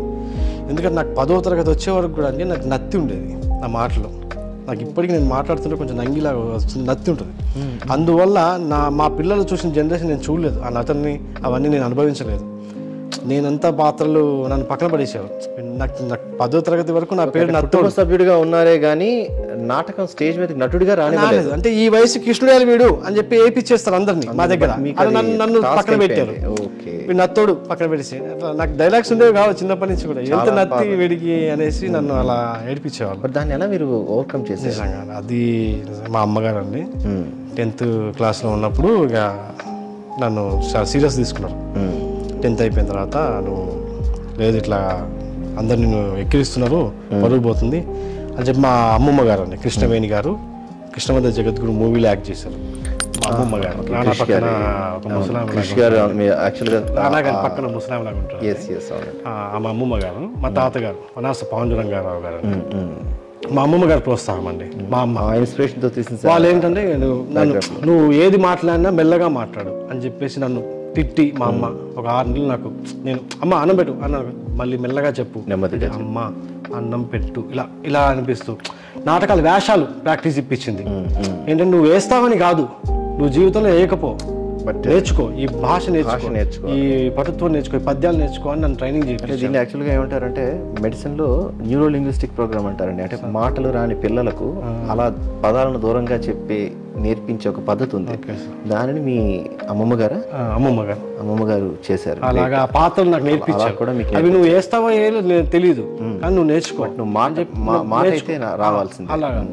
అలాగే బివి కాంత్ గారు అదే టైంకి వచ్చారు. ఆయన చండీపూరి నాటకంలో 7 పాత్రలు ఇచ్చారు నాకు. ఒకే నాటకం 7 పాత్రలు. ఆయన చెప్పింది నాకు ఒకటే, నువ్వు 7 పాత్రలు 7 వైవిధ్యంగా చెయ్యి, నువ్వేమైనా చేయి, నాకు అనవసరం, నాకు డిఫరెంట్ కనిపించాను. చేసిన తర్వాత పిలిచి ట్రై చేసావు. నేను కూడా ఏదో ట్రై చేయాలి కదా, ఒక పాత్ర ఒకలాగా, ఒక పాత్ర నత్తులాగా, ఒక పాత్ర కుంటూరులాగా డిఫరెంట్గా చేశాను. శభాష్ అన్నారు. సో అట్లా నాకు నేను మార్చుకుంటూ అభిమన్యుడు వేసా. ఫస్ట్ 15 ఏళ్ళకి అభిమన్యుడు వేసా. అది కూడా ఏంటంటే స్టూడెంట్ కానీ అప్పుడు నేర్చుకున్నా. అదే మా అమ్మమ్మ గారు నేర్పిస్తున్నాను. మా బాబాయ్ ఒక ఆయన ఎగ్జామ్స్ ఉన్నాయి, ఆయన రాలేకపోయారు. నాటకానికి వేరే ఊరు వెళ్ళాం. సడన్గా ఆయన నేను రాలేను, ఎగ్జామ్ ఉంది అన్నాడు. ఏం చేయాలి? మా తాతగారు బాబుజీ గారు నువ్వు వేసారా అన్నాడు. నేను ఏంది 5,000 మంది ప్రేక్షకులు, నేను ఎట్లా వేయాలి స్టాండర్స్ అప్పుడు, కానీ మేము రెడీగా ఉండాలి ఎప్పటికప్పుడు. అప్పుడు నాకు తెలుసు చిన్నప్పుడు ఎప్పుడు అన్నిటికీ రెడీగా ఉండాలి. ఓకే, బట్ నాకు అది ఆ పాత్ర వచ్చినా జస్ట్ వేయలే కదా. అప్పుడు మా అత్త ఉంది, అత్త పక్కనే వేయాలి. ఆమె నాకన్నా పెద్ద వయసులో. బట్ డేట్ చేసి వేసాను. తిట్టారండి నన్ను మా వాళ్ళు. జనాలు మెచ్చుకున్నారు, వచ్చారు, శేఖర్ నుంచి అంత అయిపోయింది, కానీ మా వాళ్ళు నచ్చలేదు. ఏంట్రా ఇలా చేస్తావు, ఎంత చండాలని చేసావు, అసలు అది ఇది వాళ్ళు అలా చేశారు, వీళ్ళు ఇలా చేశారు, పెద్దలు కూడా చెప్తున్నారు. కానీ మొదటిసారి మీరు స్టేజ్ ఎక్కి చేశారు. మొదటిసారి కాదు, అప్పటికి చాలా సార్లు చేశాను, బట్ నా స్టైల్లో నేను చేశాను, వీళ్ళు నచ్చలేదు. నేననే నాకు ఫస్ట్ నుంచి కూడా ఏంటంటే నా స్టైల్లో నేను చెయ్యాలి, ఎందుకు కాపీ కొట్టాలి వేరే వాళ్ళని అన్న ఒక భావన నాకు ఫస్ట్ నుంచి కూడా. అంటే నా పాత్రలో కూడా ఏంటంటే పౌరాణిక నాటకంలో సోషల్ తీసుకురావాలి, ఇది నా కాన్సెప్ట్. సోషల్ పాత్ర యాక్టింగ్లో పౌరాణిక నాటకాలు మన తెలుగు నాటకం చూడండి కొంచెం ఓవర్గా ఉంటాయి, సోషల్ నాటకాలు అద్భుతంగా నటిస్తుంటాయి. ఎందుకు చేయలేము దీన్ని ఎందుకు మిక్స్ చేయాలని మిక్సింగ్ చేస్తుంటాను నేను. నా పౌరాణిక పాత్రలో నేను సోషల్ మిక్స్ చేస్తాను, కాస్త హావభావాన్ని తగ్గించుకొని మనం రొమాంటిక్. ఇప్పుడు పక్కన శశి చేయకుండా, శశి నన్ను ప్రేమించుంటివా ఎందుకు రావాలండి పక్కనే ఉన్న అంటే ఒకటండి తెలుగు సినిమాల్లో కూడా అలాగే ఉంటుంది. మీరు నాటకం అంటున్నారు, సో నేను దాన్ని మార్చి మాట్లాడుకుందాం. పక్కనే ఉన్న అమ్మాయి అందులో ప్రేమిస్తున్నావా లేదా అడగాలి. ఎలా అడగాలి? శశి నన్ను ప్రేమించుంటూ కొంచెం వాయిస్ తగ్గించి అడగచ్చు కదా. అడగచ్చు, ఎందుకు తప్పు? ఆ ఫీల్ తీసుకొస్తే మన వాళ్ళకి నచ్చదు. ఎవరికి వినిపించిందో ఆ డైలాగు, నువ్వు ఏం చెప్పావు అది సరిచేసి. అప్పుడంటే మైకులు లేని రోజుల్లో అరిచారు, మైక్స్ ఉన్నాయి కదా. తిట్టే నేనేం ఫీల్ అవ్వలేదు. ఓకే నేను చూసుకున్నా, ఓకే అయితే ఈ పాత్ర ఇంతకు ముందు ఎలా చేసేవాళ్ళు అందరు చూసా, అబ్జర్వ్ చేశా. ఓకే ఓకే వాళ్ళు ఇలా చేసేవాళ్ళు, వీళ్ళు ఇలా చేసేవాళ్ళు. ఓకే నేను ఇంకొంచెం దాన్ని డెవలప్ చేసుకుని, ఫస్ట్ నాటకం కాబట్టి ఫెయిల్ అయింది, డెవలప్ చేసుకొని నాకు నేను తిట్టారు కదా అని నేనే వదిలేదు, చేసుకున్నా. అలా నా జర్నీ ఆ పాత్రలు అప్పటి నుంచి నేను మెయిన్ స్టార్ట్ అయ్యానండి. నాకు 15 years నుంచి నేను ఇప్పటి వరకు నేను మెయిన్ పాత్రలు చేసుకుంటాను. దేవుడి దయ వల్ల మెయిన్ పాత్రలు చేస్తున్నా, అదృష్టం అలా చేస్తూ వెళ్తున్నాను నాటక రంగంలో. సురభి కుటుంబంలో పుట్టి నత్తోడు అనిపించుకున్న మీరు అంటే 14-15 ఏళ్ల వరకు డైలాగులు లేని క్యారెక్టర్లు చేస్తూ ఒక్కసారిగా అంటే అమ్మమ్మ గారి వల్ల మాటలు నేర్చుకున్నారు. అమ్మమ్మ గారు మళ్ళీ మాటలు నేర్చుకున్నారు, అదొక ఎత్తు. అయితే అన్ఫార్చునేటెడ్గా స్టేజ్ మీదకి వచ్చి ఒక ఇంపార్టెంట్ అభిమన్యుడి క్యారెక్టర్ చేశారు, అదొక ప్రయాణం అనుకుంటే. అక్కడ నుంచి అంటే ప్రపంచ స్థాయి అంటే ఫ్రాన్స్ వరకు వెళ్ళి ప్రదర్శనలు ఇచ్చేంతగా మీ ప్రయాణం ఏంటి? అలాగే కేంద్ర సంగీత నాటక అకాడమీ నుండి వచ్చిన ఉస్తాద్ బిస్మిల్లా ఖాన్ యువ పురస్కార్కి 2016లో ఎంపికయ్యారు. అంటే ఏంటి ఈ ప్రస్థానం ఏంటండి అసలు? ఎక్కడి నుంచి అంటే ఒక నత్తోడు ఇండస్ట్రీ ఇంటర్నేషనల్ లెవెల్లో, అది తెలుగు వాడిగా, తెలుగువాడు అనేది ఇక్కడ కొన్ని ఇబ్బందులు ఉన్నాయండి. అంటే నేషనల్ వరకు వెళ్ళడమే కష్టం, అది ఇంటర్నేషనల్ లెవెల్లో ప్రదర్శనలు ఇచ్చారు. ఏంటి అంటే ఆ ప్రయాణం గురించి కాస్త చెప్పండి, మీ అనుభవాలు ఏంటి, ఏ ప్రదర్శనలు ఇచ్చారు? ఫస్ట్ అప్పుడు నాటకం చెప్పాను కానీ చిన్న చిన్న పాత్రలు వేసుకుంటూ సడన్గా పెద్ద పాత్రలోకి వెళ్ళిపోయాను. వెళ్ళిన తర్వాత జర్నీ స్టార్ట్ అయింది. ఇంకొకటి ఏంటంటే ఫస్ట్ మేము నా చదువు ఇంటర్ చేశానండి. ఇంటర్ తర్వాత డిగ్రీ అయింది. డిగ్రీ తర్వాత ఏం చేయాలి? డిగ్రీ అప్పటికే మా దాంట్లో డిగ్రీ చేసిన మొత్తం 137 ఏళ్ళ చరిత్రలో, 138 ఏళ్ళ సురభి చరిత్రలో గ్రాడ్యుయేషన్ చేసిన మొదటి వ్యక్తిని మగవాళ్ళు. ఏం చేయాలి అని చెప్పి డిగ్రీకి నేను ఎంబీఏ చేశాను. తర్వాత దానికి 5 years గ్యాప్ ఉంది. 5 years ఏం చేయాలో తెలియదు. థియేటర్ చేద్దామా అని చెప్పేసి హెచ్సిలో ట్రై చేశాను, ఎగ్జామ్స్ రాసి, సెంట్రల్ యూనివర్సిటీ ఎగ్జామ్ రాసి, ఎంట్రన్స్ ఎగ్జామ్స్ రాశాను. మళ్ళీ ఆలోచించాను ఏం చేయాలో అర్థం కాదు. NSD న్యూఢిల్లీ వెళ్దాం, అక్కడ 3 ఏళ్ళు కోర్సు ఉంటుందండి, వాళ్ళు స్టైఫండ్ ఇస్తారు. ట్రై చేశాను, అది ఇంటర్వ్యూ వచ్చింది, సెలెక్ట్ అయ్యాను. వెళ్దామంటే అమ్మ ఒప్పుకోలేదు. అమ్మ 3 ఏళ్ళు వెళ్ళిపోతే ఎలా రా బాబు, అమ్మ ఒప్పుకోలేదు. ఆగిపోయాను. ఎంకామ్ చేద్దామా, ఎంఏ చేద్దామా, ఏం చేయాలో అర్థం కాదు. అప్పుడు నాకు ఏంటంటే ఫస్ట్ నుంచి కూడా ఏంటంటే మనం ఫస్ట్ మనల్ని మనం ప్రమోట్ చేసుకోవాలి. ప్రమోట్ చేసుకున్నప్పుడు ప్రమోషన్ ఇంపార్టెంట్ అని నాకు ఫస్ట్ నుంచి కూడా తెలుసని లేదు, జస్ట్ ఒక ఐడియా. తాతగారు తాతగారు కష్టపడుతున్నాడు కానీ ప్రమోషన్ అవ్వట్లేదు తాతగారికి. ఆయన ప్రమోట్ చేసుకోలేకపోతున్నాడు, ఆయన గురించి ఆయన చెప్పుకోలేకపోతున్నాడు. దీనికి ఏం చేయాలి అన్నప్పుడు అప్పుడు ఇంటర్నెట్ వచ్చింది. అప్పుడప్పుడే కొత్తగా ఇంటర్నెట్ వచ్చింది. తాతగారు చెప్పాను, తాతగారు ఇట్లా ఫేస్బుక్ అప్పట్లో ఇది మన ఆర్కుట్ అంటారా, ఆర్కుట్ ఉండేది అండి. ఎగ్జాక్ట్ ఆర్కుట్ ఉండేది. ఈమెయిల్స్ వచ్చాయి, వెబ్సైట్ వచ్చింది. తాతగారు ఇట్లా వెబ్సైట్ క్రియేట్ చేద్దామండి, నాకు తెలియదురా బాబు, డబ్బులు అవుతుంది, తెలియదు కదండి, చాలా ఖర్చు అవుతుంది డబ్బులు. తాతగారు డబ్బులు వచ్చే పని చెప్పక, ఖర్చు పెట్టే పని చెప్పకరా, ఏదైనా వచ్చే పని చెప్పరా అని. ఏం చేయాలి? సరే అప్పుడు గూగుల్ బ్లాక్స్ డబ్బులు లేని పని, గూగుల్ బ్లాక్స్ అయితే అలా గూగుల్ బ్లాక్స్ క్రియేట్ స్టార్ట్ చేశాను. ఈమెయిల్స్ క్రియేట్ చేశాను, ఆర్కుట్లో చేశాను. తర్వాత ఫేస్బుక్ వచ్చింది. లక్కీగా ఫేస్బుక్ ఇంకా ప్రపంచానికి అలా స్టార్ట్ చేశానండి. మనల్ని మనం ప్రమోట్ చేసుకోవాలి అని చెప్పేసి. ఇప్పటికీ నేనండి సంవత్సరానికి ఒక 100 ఆర్గనైజేషన్, మన ఇండియాలో ఉన్న అన్ని ఆర్గనైజేషన్ నేను ఈమెయిల్స్ పెడుతూ ఉంటాను. మాకు నాటకం అవకాశం ఇవ్వండి, ఏదైనా మీ ఫెస్టివల్స్లలో చేయండి. ఇప్పటికీ పెడతానండి నేను. జస్ట్ వాళ్ళకి మనం అప్లికేషన్ పెట్టుకోవాలండి. మనం ఎక్కడ మిస్ అవుతున్నామంటే తెలియట్లేదు చాలామందికి. మన తెలుగు వాళ్ళు ఏంటంటే నేషనల్ లెవెల్లో తెలుగు నాటకాలు ఆడట్లేదండి. మన దగ్గర లేక కాదు, చాలా గొప్ప నాటకాలు ఉన్నాయి. ఈ ఎప్పుడు చూసినా కేరళ నుంచి కానివ్వండి, కర్ణాటక నుంచి, వెస్ట్ బెంగాల్ అద్భుతం థియేటర్, మహారాష్ట్ర అద్భుతం, వీళ్ళే వెళ్తూ ఉంటారు. తెలుగు నాటకం అసలు వెళ్ళదండి. పద్మశ్రీ అవార్డు తాతగారికి 3వ వ్యక్తి, నాటక రంగంలో వచ్చిన 3వ వ్యక్తి, అది కూడా 25 ఏళ్ళ తర్వాత వచ్చింది. అంటే మనల్ని మనం ప్రమోట్ చేసుకోలేము. ఏళ్ల చరిత్రలో ఒక వ్యక్తికి అవార్డు రావడానికి ఆ వ్యక్తి కూడా 25 ఏళ్ళు పట్టింది. తెలుగువాడు ఏంటంటే ప్రమోట్ చేసుకోలేదు. సో నేను ఈ మాధ్యమాన్ని ఎక్కువ చూసుకున్నానండి. అలా బ్లాగులు క్రియేట్ చేయడం, ఈమెయిల్స్ పెట్టడం, అందరికీ పెట్టడం, అలాగే నేను స్టార్ట్ చేశాను. తాతగారికి సపోర్ట్ చేద్దామని. అలాగే తాతగారి బయోడేటాస్ క్రియేట్ చేయడం, తాతగారి ఫొటోస్ అన్నీ గ్యాదర్ చేయడం, అలా ఫొటోస్ గ్యాదర్ చేసి ఆయన బయోడేటాని మా తాతగారు ఇంత వర్తఫుల్ వ్యక్తి అని ప్రపంచాన్ని తెలిసేలా చేయాలని అలాగా చేస్తూ ఆ ఒరవడిలోని తాతగారికి 2011లో సంగీత నాటక అకాడమీ వచ్చింది. 13లో ఓకే, ఆయన హార్డ్ వర్క్ అద్భుతంగా ఉంది, బట్ పని తెలియట్లేదు. కన్సిడరేషన్ అంటే గుర్తొచ్చిందండి, మీకు సెంట్రల్ గవర్నమెంట్ ఇచ్చిన తర్వాత కదా స్టేట్ గవర్నమెంట్ ఇచ్చింది. అవునండి, కన్సిడరేషన్ ఇక్కడ ఉంటే తర్వాత అక్కడికి వెళ్ళాలి. ఇంట గెలిచి రచ్చ గెలవమంటారు, కానీ రచ్చ గెలిచినందుకు ఇంట ఇవ్వాల్సిన అవసరం వచ్చింది. నేను ఇది ఇంతది ట్రై చేస్తూనే ఉన్నాను, అంటే అది ఎప్పటి నుంచి ట్రై చేస్తున్నా రాలేదు. అది వచ్చిన తర్వాత ఇది వచ్చింది, దానివల్ల అనుకుంటున్నారు తప్పించి. ఇది కూడా పెద్ద అవార్డు అండి. జేఎల్ నరసింహారావు రంగస్థలి యువ పురస్కారం అని పుట్టించిన తెలుగు యూనివర్సిటీ, అది తెలంగాణ గవర్నమెంట్ అవార్డు లానే. అది 2017లో వచ్చిన తర్వాత నా ఉద్దేశం ఏంటంటే ఎప్పటి నుంచో ట్రై చేస్తున్నాను. తర్వాత వచ్చింది. నేను చాలా కష్టపడ్డానండి. ఎందుకంటే తాతగారికి ఏదో సపోర్ట్ చేయాలి, తాతగారు ఇంత పెద్ద చరిత్రను కాపాడుతున్నారు, ఆయనకి మనం ఒక చిన్న హెల్ప్ చేయాలి, లేదంటే చరిత్రలో కనుమరుగు బాధ్యత కదండి. బాధ్యత అండి. ఎందుకంటే మమ్మల్ని కన్న బిడ్డలా చూసుకున్నాను తాతగారు. ఏ కష్టం వచ్చినా చదువు, ఎంత చదువుతారో చదవండి, నేను చదివిస్తా అంటాడు. అన్నీ ఆయన చూసుకునేవాడండి బాబ్జీ గారు, తాతగారు. మా తల్లిదండ్రులు కూడా నాకేం కొనిచ్చిన, నాకే కాదండి మా పిల్లలందరికీ కూడా. పద్మశ్రీ ఏ సంవత్సరం వచ్చిందన్నారు? 2013లో వచ్చింది. 2013లో వచ్చింది. ఓకే. అంత బాగా చూసుకున్నారు తాతగారు. ఆ ఒరవల్లో ఏంటంటే అండి 125 years ఫెస్టివల్ చేసాం. పబ్లిక్ గార్డెన్స్ నాటకాలు మేము పబ్లిక్ లలిత కళాతోరణంలో తాతగారి ఆధ్వర్యంలో 15 సంవత్సరాలు ఇస్తామండి అక్కడ నాటకాలు. 125 years ఫెస్టివల్ చేసాం. అందులో నా అదృష్టం ఏంటంటే మంచి వయసులో నేను అన్ని ముఖ్య పాత్రలు నేనే చేశాను. అంటే మాయాబజార్ అభిమన్యుడు పాత్రలో హీరోగా ముఖ్య పాత్రలు నేనే చేయగలను. నా అదృష్టం వల్ల నేను చేయగలిగాను. అలాగే ఢిల్లీలో కూడా 125 years ఫెస్టివల్ అక్కడ గవర్నమెంట్ చేసినారు, మన ఐజీఎన్సీఏ వాళ్ళు, ఎన్ఎస్టీ వాళ్ళు నిర్వహించారు. ఆ ఫెస్టివల్లో నేనే కొంచెం లీడ్ క్యారెక్టర్ చేయడం జరిగింది. అప్పుడు కూడా వాళ్ళందరితో కమ్యూనికేట్ అవ్వడం, ఢిల్లీ వాళ్ళతో కమ్యూనికేషన్, తాతగారి బయోడేటాస్ అందరికీ పంపించడం, ఈమెయిల్స్ చేయడం, ఇలా ఈ నెట్లో వెళ్ళాలి మనం. ఫేస్బుక్ లో చాలా అండి, చాలా విషయం కాదు అది. నెట్ మీద కూర్చునేవాడిని, సిస్టమ్ మీద కూర్చుంటే రాత్రులు తెల్లారులు తెలుస్తుంది, ఏదో చేయాలి తప్పన, ఏదో ప్రమోట్ చేయాలి, ఏదో చేయాలి, అలా ఏవో ఫోటోలు పెడుతూనే ఉండేవాడిని. కొన్నేళ్ల శ్రమ, చాలా ఏళ్ళ శ్రమ అండి. అలా అందరికి పంపిస్తూ మేము కష్టపడుతున్నాం, కష్టం తెలియట్లేదు ఎవరికి.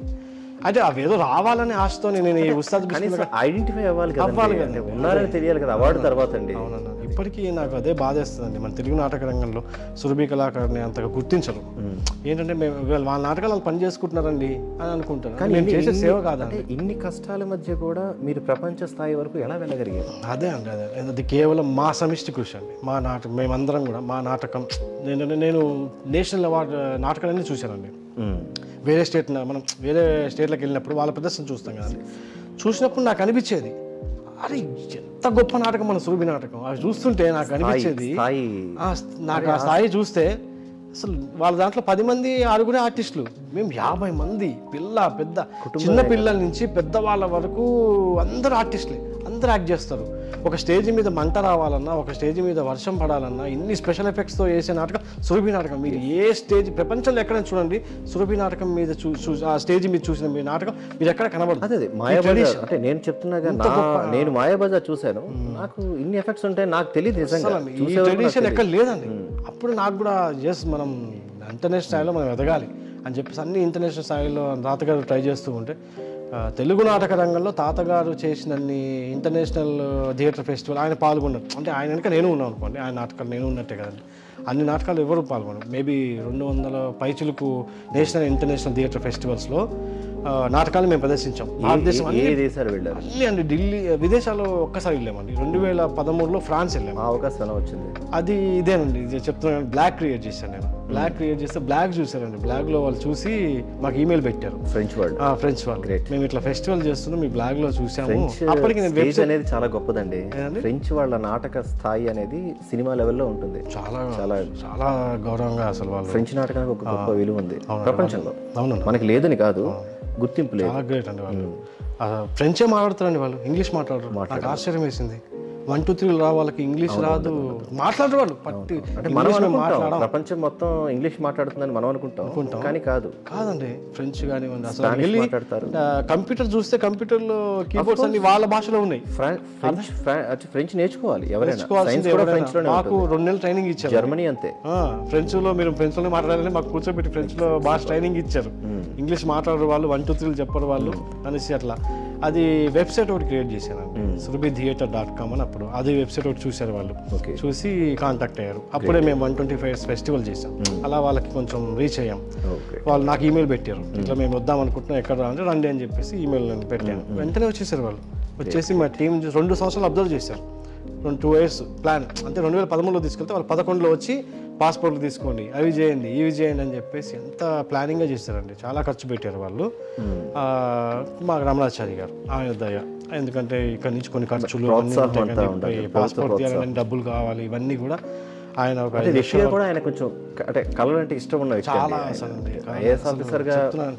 ఆయన లేకపోతే కళారంగం ఏమైపోతుందో అండి పక్కా అండి. ఎందుకంటే 100% మా కళని కాదు, నేను ఎప్పుడు అదే చెప్తుంటాను. ఎందుకంటే మేము సురభి వాళ్ళకే నేను చేయడు, అందరి కళలకి చాలా గొప్ప సంగీతానికి. అప్పుడు ఆయన సహకారంతో కూడా ఫ్రాన్స్లో మేము ప్రదర్శించడం జరిగింది. 40 రోజులు వెళ్ళాము, 45 మంది వెళ్ళామండి, 13 ప్రదర్శన చేశాము. అదొక నా లైఫ్లో అదొక పెద్ద అచీవ్మెంట్. మళ్ళీ అక్కడ నేనే కొంచెం ముఖ్య పాత్రలు, తాతగారు వెనక. ఈ తరానికి మిగిలిన హీరో మీరే? లేదు, ఇప్పుడు వస్తున్నారు, నెక్స్ట్ జనరేషన్ వస్తుంది. ఆ టైంలో నేను ఉన్నాను కాబట్టి నేను ఎంత కష్టపడాలో అంత కష్టపడ్డాను. సో అవార్డు కోసం నేను చేయలేదండి. ఉస్మాన్ బిస్మిల్లా ఖాన్ అవార్డు వస్తుందని నేను కష్టపడలేదు. అది ఏమంటారు అంటే అది మీ కృషికి తగిన ఫలితం. అది హ్యాపీ. ఓకే, అప్పటి వరకు నాకు ఎవరు గుర్తించిందే లేదు నన్ను, నా పనిని కానీ నేను చేసిన ఎఫెక్ట్స్ కనిపెట్టాను, చాలా ఎఫెక్ట్స్ కనిపెట్టాను. అలాగే జైపాత్ర నాటకం తాతగారిని ఒప్పించి, తాతగారు మేము వేస్తామండి, యూత్తో వేస్తాం తాతగారు ప్లీజ్ తాతగారు. ఆయన ఒప్పుకోడు సామాన్య తాతగారు. వెంటనే ప్రయోగాలు అనేసరికి నాటకం కదా మళ్ళీ పరుగు పోద్ది అనేసి ఒప్పుకోడు. ఆయన ఒప్పించి నేను ప్లాన్ చేసుకున్నాను నాటకాన్ని. పాతాల బయట ఆయనకి గౌరవం అండి, దాని మీద ఉన్న ప్రేమ. వీళ్ళు ఎక్కడ పాడు చేస్తారని టెన్షన్ తాతగారి, అందుకు ఒప్పుకోడు. ఏసీ మేమంతా యూతే, ఓన్లీ 25 ఏళ్ళ లోపు పిల్లలందరం కలిసి పాతాల బయట ప్లాన్ చేసి నేనే అంతా ప్లాన్ చేసుకున్నాం. స్క్రీన్ కూడా ఈ సీన్ ఇలా కావాలి, ఈ సీన్ ఇలా కావాలి, స్క్రీన్ ప్లే ఇలా ఉండాలి, ఎక్కడ వేసే ఎఫెక్ట్ పెట్టాలి అని. గ్యాస్ మంటలు కానివ్వండి, పక్షులు రావడం కానివ్వండి, అలాగే వాటర్ ఫాల్స్ అని చెప్పి ఫ్లవర్స్ డెకరేషన్స్, ఇవన్నీ డిజైన్ చేసే కాలంలో సమిష్టి కృషి కదండి. అంటే సినిమాలలో అది వేరే, అవును, దానికి రీటేక్ ఉంటుంది. 100% స్టేజ్ మీద అనేది చాలా చాలా కష్టం అండి, చాలా కష్టం. ఎందుకంటే ఒక నాటకం జరిగేటప్పుడు 50 మంది యుద్ధం చేయాలండి. 50 మంది యుద్ధం చేస్తేనే 2 గంటల నాటకం ప్రదర్శించగలుగుతాం. సురభి నాటకం చాలా కష్టం అండి. సురభి నాటకం అంత మామూలు విషయం కాదు. మీరు చూస్తున్నంతసేపు ఆనందపడతారు కానీ వెనక ఎంతో కష్టం ఉంటుంది. అది తెలియదు ప్రపంచానికి. నేను కూడా చేసిన ప్రయోగాలు అదొక ప్రయోగం. ఏంటంటే నేను వర్క్షాప్లు చేయడం స్టార్ట్ చేశానండి. ఈ స్పెషల్ ఎఫెక్ట్స్ మీద, ఈ సురభి సెట్టింగ్స్ మీద ఈ వర్క్షాప్లు చేయడం, మైథలాజికల్ క్యారెక్టర్స్ మీద వర్క్షాప్లు చేయడం స్టార్ట్ చేశాను. ఇదే ఫ్రెంచ్ వాళ్ళు గుర్తించడానికి కారణమేమో. లేదులేండి, అది వాళ్ళు. నేను ప్రత్యేకంగా ఫ్రెంచ్ విషయం గురించి ఎందుకు చెప్తున్నా అంటే సార్, మైసనేజ్ అంటారు, అంటే ఫ్రెంచ్ భాషలో మైసనేజ్ అంటారు. అంటే మీరు చెప్తున్న ఈ స్టేజ్ ఎఫెక్ట్స్, ఆ క్రియేషన్, అంటే ఎలా అయితే సమిష్టి కృషి అంటారు, అంటే స్టేజ్ డెకరేషన్ దగ్గర నుంచి లైట్, రంగులు, ఎవరెవరు ఎక్కడ ఏ పాత్రదాలు నించోవాలి, ఆ నించున్నప్పుడు వాళ్ళకి ఉండే ఎఫెక్ట్స్కి ఏ విధమైన ఆ కొలాబరేషన్ అనే దాన్ని మైసనేజ్ అంటారు అన్నమాట. దానిని ఇంగ్లీష్లో మైసన్ సీన్ అంటారు. ఈ మైసన్ సీన్ అనేది ఇప్పుడు ఆ నాటకం నుంచి సినిమాకు కూడా వచ్చింది. మామూలుగా మనం మణిరత్నం గారి సినిమాలు కానీ, ఇప్పుడు రీసెంట్గా వచ్చిన బాహుబలి, ఈ కలర్ ప్యాటర్న్ కానీ, ఈ ఎఫెక్ట్స్ కానీ, ఇవన్నీ కూడా సినిమాకి తీసుకొచ్చింది నాటకమే. అలాంటి ఫ్రెంచ్ వాళ్ళ గుర్తింపు అనేది చాలా గొప్ప విషయం. అది అందుకని నేను అంటే అంత పర్టికులర్గా ఫ్రాన్స్ అనే వెళ్ళారు అని ఎందుకు చెప్తున్నాను అంటే, అక్కడ వరకు వెళ్ళడం చాలా గ్రేట్. చాలా చాలా అదే అంటే ఇండియాలో ఎన్ని ప్రదర్శనలైనా ఇచ్చి ఉండొచ్చు, ఇక్కడ రాని కన్సిడరేషన్ అక్కడ వరకు మీకు తీసుకెళ్ళడానికి అంటే మీ చదువు ఉపయోగపడింది ఒక విధంగా. అంతే అండి. చాలా, ఎందుకంటే అండి చాలా కష్టపడ్డాను అండి అసలు. ఎందుకంటే ప్రిపేర్ చేయడం కానివ్వండి, వాళ్ళకి కావాల్సిన పేపర్స్ ఎప్పటికప్పుడు ఫోన్ చేసి ఈ పేపర్ కావాలి, ఆ పేపర్ కావాలి, ఈ 40 మంది బయోడేటాస్ కావాలి, పాస్పోర్ట్ తీయాలి, మామూలు పని కాదండి. ప్రింటర్ పెట్టుకొని ప్రింట్లు ఈమెయిల్స్ పెడుతూనే ఉండాలి. 2 సంవత్సరాలు కష్టపడ్డామండి ఫ్రాన్స్ వెళ్ళడానికి. నేనైతే చాలా కష్టపడ్డాను. కష్టపడి ఇష్టంతో చేస్తున్నాం కాబట్టి అక్కడి నుంచి కష్టమే. అక్కడ వెళ్ళి ప్రదర్శించడం అనేది అదొక అద్భుతం, మైల్ స్టోన్. ఎందుకంటే 13 దేశాల నుంచి వాళ్ళు పిలిస్తే మన ఇండియా నుంచి మేము ప్రాతినిధ్యం వహించాం. ఇంత పెద్ద ఇండియాలో మేము ప్రాతినిధ్యం వహించాం, ఇండియాకి మేము ప్రాతినిధ్యం వహించాం. నాకు అదే అండి, చాలా మంది విషయంలో మీరు చేసింది చాలా గొప్ప విషయం. నిజంగా ఇక్కడ ఎన్నో ప్రదర్శనలు ఇచ్చి ఉండొచ్చు మీరు. అవునండి, అది ఓకే, చాలా ప్రౌడ్. ఎందుకంటే అండి తాతగారి తర్వాత నేషనల్ లెవెల్లో నేను ఇచ్చాను. సుమారు నేను 12 నేషనల్ ఇంటర్నేషనల్ థియేటర్ ఫెస్టివల్స్లో ఇండియాలో పార్టిసిపేట్ చేశాను. నేను నా ఆధ్వర్యం నేను ఇంకా అవుట్ ఆఫ్ కంట్రీస్ వెళ్ళలేదు, ఇండియాలో భారత రంగ మహోత్సవం అని NSD వాళ్ళు నిర్వహిస్తాను. దాంట్లో నేను ఇప్పుడు 3వ సారి, మొన్న రీసెంట్గా 3వ సారి పార్టిసిపేట్ చేశాను. గ్రేట్. మన తెలుగు నాటకాలు అసలు సెలెక్ట్ అవ్వండి, పంపిస్తారు అసలు, ఎందుకో పట్టించుకోరు తెలుగు నాటకాలు. అలాంటిది మేము వెళ్తుంటాం. ప్రాబ్లం ఏమో సార్, అప్రోచ్ లేదు. ఇంకొకటి కేరళలో జరిగే ఇంటర్నేషనల్ థియేటర్ ఫెస్టివల్లో నేను మొన్న ఫిబ్రవరిలో వెళ్ళాను, అక్కడ పార్టిసిపేట్ చేశాను. అది గొప్ప వేదిక, అది చాలా గొప్ప వేదిక అండి. కేరళ థియేటర్ స్ట్రాంగ్, వాళ్ళు అసలు యాక్సెప్ట్ చేయాలి. అలా నా నాటకం నేను 5 ఏళ్ళని ట్రై చేస్తుంటే మొన్న సెలెక్ట్ అయ్యాను. వెరీ ప్రౌడ్ అండి, ఎందుకంటే అలాంటి గొప్ప అవకాశం నాకు వచ్చింది. దాన్ని నాకు ఫస్ట్ నేను ప్రౌడ్ ఏంటంటే అండి, అందరూ అంటారు సురభి నాటకం ప్రదర్శిస్తున్నారు అంటారు. కాదు, మేము తెలుగు నాటకాన్ని మేము ప్రాతినిధ్యం వహిస్తున్నాం. సురభి నాటకం ఎప్పుడు కూడా తెలుగు నాటకానికి మేము ప్రాతినిధ్యం వహిస్తున్నాం. సో మేము తెలుగు నాటకాన్ని ప్రపంచం నలుమూలలా ప్రదర్శింపజేస్తున్నాం. మన తెలుగు వాళ్ళని, ఆ గౌరవాన్ని మేము ముందుకు తీసుకెళ్తున్నాం. అంటే దానికి ఎన్నో కష్టాలు ఉన్నాయని నేను చెప్తున్నాను అండి. నేను MBA చేయడానికి కూడా కారణం అదే. ఎందుకంటే మేనేజ్మెంట్ నేర్చుకోవాలి. ఓకే, నటన మనకి చిన్నప్పటి నుంచి చేస్తున్నాం కాబట్టి మళ్ళీ వద్దులే, అందులో మళ్ళీ అక్కడికి వెళ్ళినా అదే నటన నేర్పిస్తారు, అదే కోర్సు, అదే ఓకే. అంటే మీకు మళ్ళీ కొత్తగా మీరు నేర్చుకునేదంటూ ఏమి ఉండదు. అంటే నేను పెద్ద గొప్ప నటుడని కాదు, అదే వద్దు, వేరే ట్రై చేద్దామని. మీకు వేరే ప్రపంచమే లేదు కదా, లేదు కాబట్టి అదే ఒక మేనేజ్మెంట్ చేద్దాం. ఒక మేనేజ్మెంట్, ఆ కోర్సు తెలుసుకుంటే ఎలా అప్రోచ్ అవ్వాలి, ఎలా మార్కెటింగ్ చేసుకోవాలి అని తెలుస్తాయి. కానీ అలా MBA చేశాను. అలా అందుకు కావాలని MBA చేశాను. చాలా వెయిట్ చేసి ఇదే చెప్తున్నా కానీ ఈ జర్నీ ఉంది. 125 ఫెస్టివల్స్ ఇవి ఉన్నాయి. వీటి కోసం నా చదువును ఆపుకున్నాను. తాతగారి సపోర్ట్ చేయాలి అనేసి ఆ చదువును ఆపుకొని ఈ జర్నీ చేశాను. చాలా నాటకం ఆడడం అంటే మామూలు విషయం కాదండి. అంటే నాకు ఇంకో క్వశ్చన్ ఉంది సార్. అంటే ఫ్రాన్స్ని మెప్పించిన మీరు, ఫ్రాన్స్ ఆతిథ్యాన్ని పొందిన మీరు, ఇంతమంది తెలుగు వాళ్ళు ఉన్న అమెరికాలో ప్రదర్శన వెళ్ళకపోవడానికి కానీ, అంటే అసలు ఏంటి తెలుగు వాళ్ళే చాలా మంది ఉన్నారు అక్కడ. అవునన్నా, ఇంచుమించుగా ఆక్రమించాం మనం. ఒకప్పుడు బ్రిటిషర్స్ ఆక్రమించారు, ఆ తర్వాత బ్రిటిషర్స్ అమెరికాను ఆక్రమిస్తే అమెరికాని ఇప్పుడు మన వాళ్ళు తెలుగు వాళ్ళు ఆక్రమించారు. బట్ అలాంటి ప్లేస్లో కూడా ఎందుకు ఇప్పటివరకు మీ బృందం వెళ్ళలేకపోయింది? అవునండి, ఫస్ట్ ఆఫ్ ఆల్ కారణం ఏంటి? కారణం అండి, మేము నాటకం వేయాలంటే మినిమం 40 మంది కావాలండి. ఓకే, అక్కడ ప్రాబ్లం వస్తుందండి. మెయిన్ ప్రాబ్లం అదండి. మన ఫ్రాన్స్ సినిమాల వాళ్ళు వెళ్తున్నారు, స్పోర్ట్స్ పీపుల్ వెళ్తున్నారు, అంటే చాలా రకాల రంగాలు వెళ్తున్నాయి కదా. అవునన్నా, అదే అర్థం కావట్లేదు. ఎందుకంటే ఫస్ట్ ఆఫ్ ఆల్ మన వాళ్ళకి నాటకం అనేసరికి మొదటి నుంచి, అంటే వాళ్ళ NRS గురించి కాదు, నాటకం అనేసరికి చిన్న భావన అండి, చిన్న చూపు అండి. అదే ఈ సినిమా ప్రోగ్రామ్స్ సినిమా పర్సన్స్ వీళ్ళు ఉంటారు కదండి, అవి ఎక్కువ ఇంట్రెస్ట్ చూపిస్తూ ఉంటారు, ఎందుకంటే వాళ్ళు కొంచెం పాపులారిటీ ఉంటారు కాబట్టి. నేను కూడా ఏంటంటే నాటకం ఎదగాలంటే మనమైనా సినిమా యాక్టర్స్ అవ్వాలి, లేదా సినిమా వాళ్ళు మనతోనే యాక్ట్ చేయాలి, అప్పుడు మన ఈ నాటకం ఎదుగుతుందండి. అంటే మీరు అన్నట్టు మీ కోరిక ఒకప్పుడు గిరీష్ కర్నాడ్ గారు ఉన్నప్పుడు జరిగింది. ఆయన సినిమాలు చేస్తుండగానే తెలుగులో జయప్రకాష్ రెడ్డి గారు, రాళ్లపల్లి గారు సినిమాలలో ఉన్నతంగా ఉన్న స్థాయిలో కూడా అంతెందుకంటే మాకు తనికెళ్ళ భరణి గారు చేశారండి. జయపాతల భైరవ నాటకంలో ఆయన విలన్ గా చేస్తే నేను హీరోగా చేసే అదృష్టం, నాకు ఆయన పక్కన నటించే అదృష్టం. ధరణి మాస్టర్ చేశారు, మాయాబజంలో కూడా చిన్న పాత్ర చేశారు.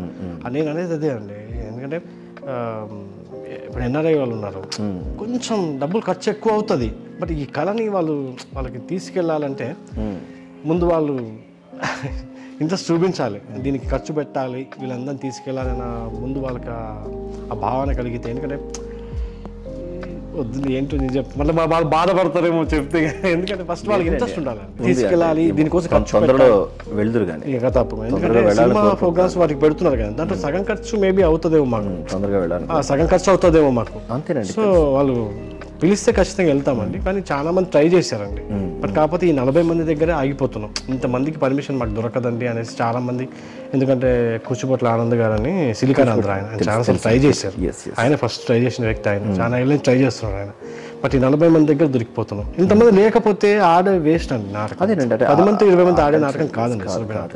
సో నేను కూడా అదే మార్పులు చేస్తున్నాను, తక్కువ మందితో ఆడడానికి ప్రయోగాలు చేస్తూ ఉన్నాను, చాలా ప్రయోగాలు చేశాను, కానీ బట్ సురభి నాటకం అంటే ఇదేనండి. అంటే మేనేజ్మెంట్ స్కిల్స్ తెలుసుకొని గవర్నమెంట్ వరకు ఈ మీ తాతగారిని ప్రమోట్ చేయగలిగిన వ్యక్తి, అంటే ప్రమోట్ చేయడం మీన్స్ తెలియజేశారు, ఆయన ప్రమోట్ చేయాల్సిన అవసరం లేదు నిజానికి, బట్ ప్రభుత్వ గుర్తింపుని సంపాదించగలిగారు. అంటే అలా అపార్ట్ ఫ్రమ్ దట్ మీ నాటక జీవితంలో మర్చిపోలేని అనుభవాలు, బాధలు, విషాదాలు ఏమైనా ఉన్నాయా?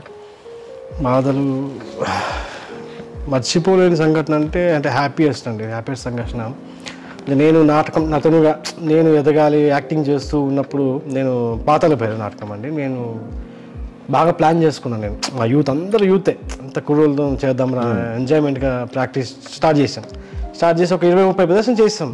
నేను తోట్రాముడు ఎన్టీ రామారావు గారి పాత్ర నేను చేస్తున్నాను, దాని ఎన్నో మార్పులు నా స్టైల్లో చేయాలి నేను అన్న ఉద్దేశంతో దాని ఆ పాత్ర నేను చేస్తూ ఉండేవాడిని. ఫుల్ లెంత్ క్యారెక్టర్ అండి అసలు, ఎంతంటే ఓపిక నశించిపోతుంది, 2 గంటల పావు నాటకం మొత్తం ఇతని మీద నడుస్తుంది, మొత్తం తోట్రాముడే మామూలుగా ఉండదు అసలు, ఎంత స్ట్రైన్ అయిపోతుందంటే ఒక టైంలో నేను కళ్ళు తిరిగి పడిపోయిన సందర్భాలు ఉన్నాయి.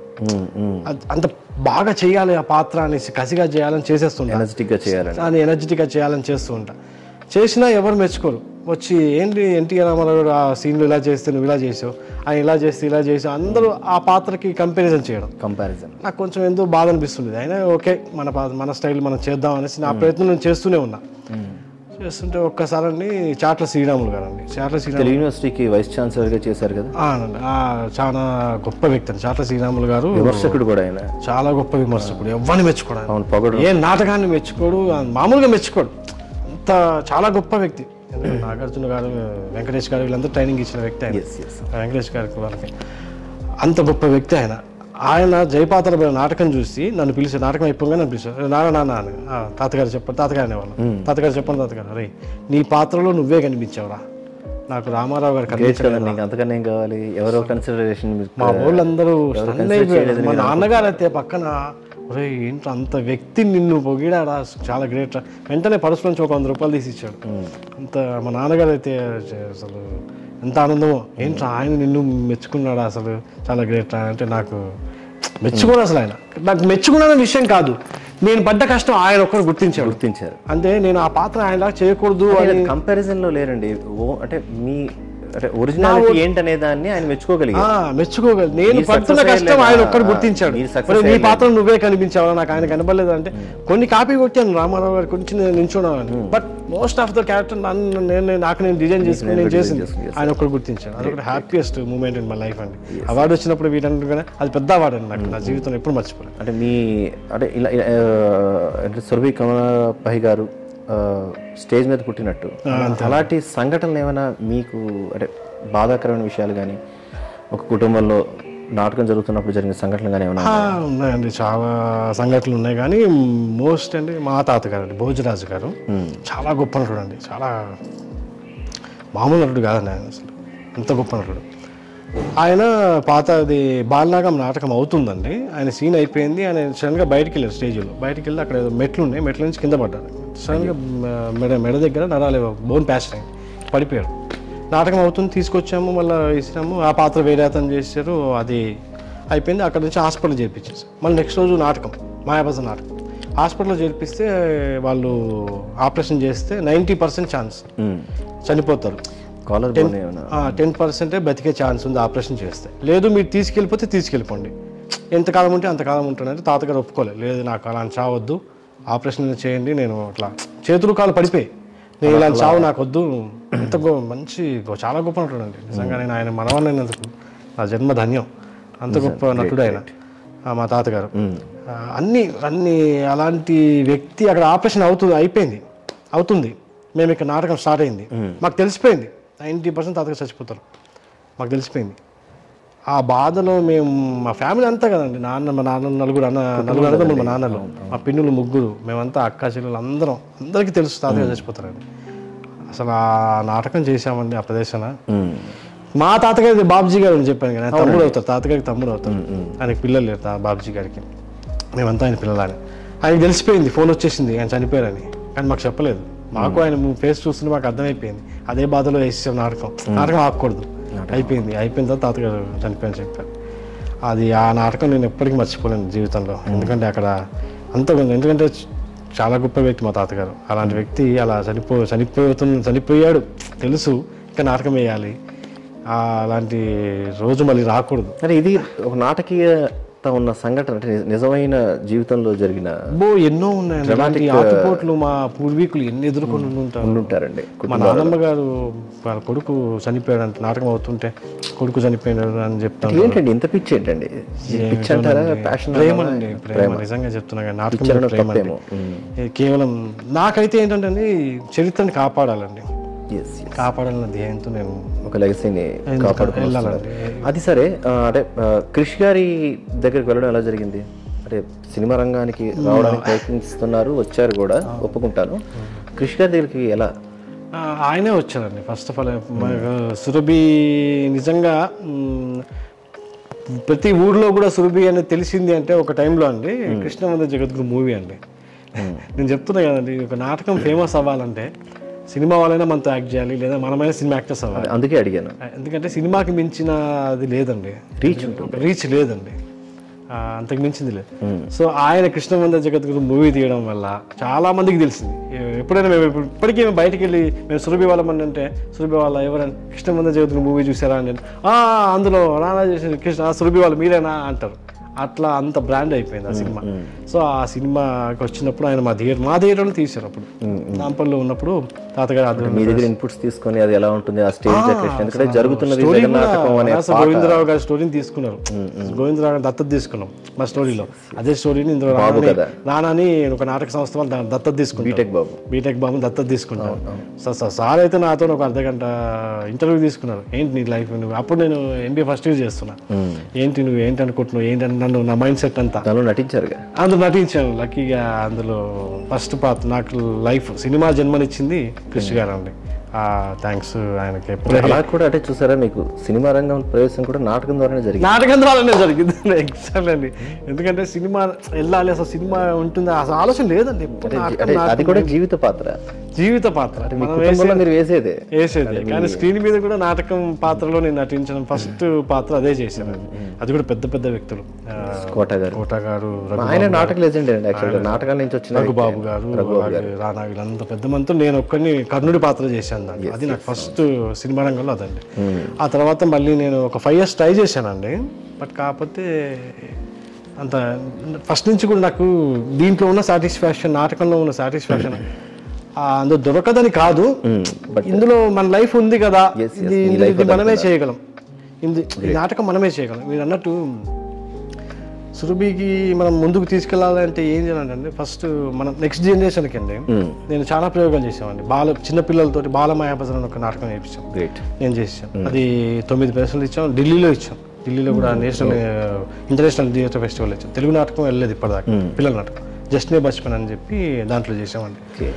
అలాగే యూత్తో చేశానండి, యూత్తో కనకతార చేశాను, యూత్తో సోషల్ నాటకం చేయాలని చెప్పి ఖతర్నాక్ మల్లన్న అని చేశాను.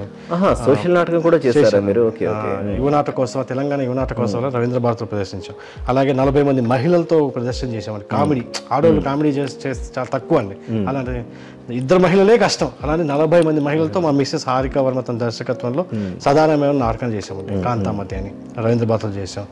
అలాగే చాలా ప్రయోగాలు చేసాం. అలాగే వర్క్షాపులు చేస్తున్నాను. ఏంటంటే మన సురభి వాళ్ళు వేరే వాళ్ళకి యాక్టింగ్ నేర్పించాలి. చాలా మందికి ఇంట్రెస్ట్ ఉంటుంది మనతో వర్క్ చేయాలని. తాతగారు ఎప్పుడు యాక్సెప్ట్ చేసేవాడు కాదు. వాళ్ళు మనం నేర్పించకూడదు, వాళ్ళు మన దగ్గర రాకూడదు, మనం అన్నీ తెలిసిపోతాయని. బట్ నేను నా జనరేషన్ వచ్చిన తర్వాత ఏంటంటే శ్రీ వెంకటేశ్వర సురభి థియేటర్ ఒక సంస్థను స్థాపించాను. 2016లో నాకు అవార్డు వచ్చిన తర్వాత ఈ సంస్థని నేను స్టార్ట్ చేయాలి. ఎందుకంటే మనం ఒక సంస్థ అవ్వాలి. మనం అనుకున్న ఐడియాస్, నాకు ఒక 1000 ఐడియాస్ ఉన్నాయండి. ఇవన్నీ ప్రజెంట్ చేయాలంటే నేను ఒకరి దగ్గర పని చేయకూడదు, నేనే ఒక సంస్థ పనిచ్చే విధంగా ఉండాలి. సో నేను తాతగారు చెప్పా, నాకు ఇట్లా చాలా ఐడియాస్ ఉన్నాయండి, పిల్లలతో నాటకాలు వేయాలి, ఇవి చాలా చాలా అప్పటికి పిల్లలు వేసామండి, చేయాలి, ప్రయోగాలు చేయాలి, తాతగారు చేయనా, నేను ఆల్వేస్ సపోర్ట్ అన్నాను. అట్లా తాతగారు సపోర్ట్తో సంస్థను స్థాపించాను. ఇప్పటికీ నేను శ్రీ వెంకటేశ్వర సురభి థియేటర్ అనే ఒక సంస్థ ద్వారా చేస్తూ ఉన్నామండి. ఎవరికైనా నాటకాలు కావాలన్నా కూడా మేము surabhidrama.com మా వెబ్సైట్ ఉందండి, ఆ వెబ్సైట్ ద్వారా మమ్మల్ని సంప్రదించవచ్చు. అలా ప్రయోగాలు, చాలా ప్రయోగాలు చేశాను. ఇవన్నీ నా సాటిస్ఫాక్షన్ కోసమే. అంటే నాలో కొన్ని, అంటే చాలా మంది అడుగుతుంటారు మీరు సోషల్ చేయొచ్చు కదా, చేసాం. సోషల్ అంటే గుర్తొచ్చిందండి, అంటే సోషల్ నాటకాలలో లాగా అంటే పౌరాణికాలలో పెద్ద పెద్ద బారు డైలాగులు ఉంటాయి, గట్టిగా అరవాల్సి వస్తుంది, మెలో డ్రామా ఉంటుంది అనే దాన్ని ఓవర్కమ్ చేసి మీరు దానిని సులభ శైలిలోకి తీసుకొచ్చి చేశారని విన్నాను. అంటే ఏదైనా ఒక 2 పద్యాలు మీ నోటి ద్వారా అలాంటివి. పద్యాలండి, అంటే భాషని సరళం చేశారని తెలుసుకున్నాను. అంటే భాష సరళం చేసిన నాటకాలు వేరే ఉన్నాయి. అలాగే మరి ఇప్పటికీ మాయాబజార్ నాకు అదే అనిపిస్తుంది, మాయాబజార్ ఇంకా మేము మార్చలేకపోతున్నాం. కొన్ని డైలాగ్ మార్చామనుకోండి. అలా అనుకున్నది ఒకటి, మీరు మార్చి చేసినది ఒకటి. పద్యాలు అయితే ఏం మార్చలేదండి, అవి మామూలు అనుకోండి. పద్యం అంటే మీదంటే ఒక స్టైల్ అంటే కాస్త అప్పటి డ్రామాని కాస్త రియాలిటీకి తీసుకొచ్చారనే విషయాన్ని నాకు నేను అర్థం చేసుకున్నాను. దాని వేరియేషన్ ఏంటి ఒక్కసారి? పద్యం ఉంటుందండి, మామూలు పద్యాలు అనేసరికి ఎక్కువ శృతిలో పాడుతూ ఉంటారు, అరుచుకుంటూ పాడుతూ ఉంటాం. అంటే శృతి 4 అట్లా పెట్టుకొని పాడుతూ ఉంటాం, అదొక స్టైల్. సినిమాలో పద్యాలు కొంచెం తక్కువగా ఉంటాయి. అవునండి. సో మేము ఎప్పుడు కూడా సినిమా పక్కీలు పాటిస్తూ ఉంటాం. నేను ఇంకొంచెం దాన్ని తగ్గించుకొని పాడుతుంటాను. ఒకటి ఉంటుందండి, వెంకటేశ్వర ఉద్భవం అని ఒక నాటకం ఉందండి, శ్రీనివాస కళ్యాణం. అందులో భృగు మహర్షి వస్తాడు, అదే కాలు నొక్కుతూ ఉంటే పద్యం అది పాడతాను. పరమ పూజ్యము మీ పాద స్పర్శకతన,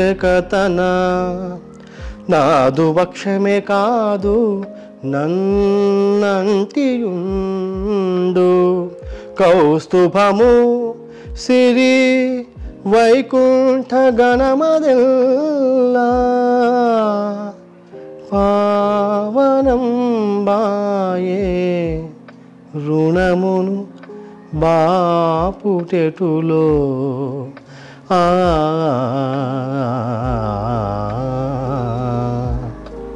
సాఫ్ట్ అయితే.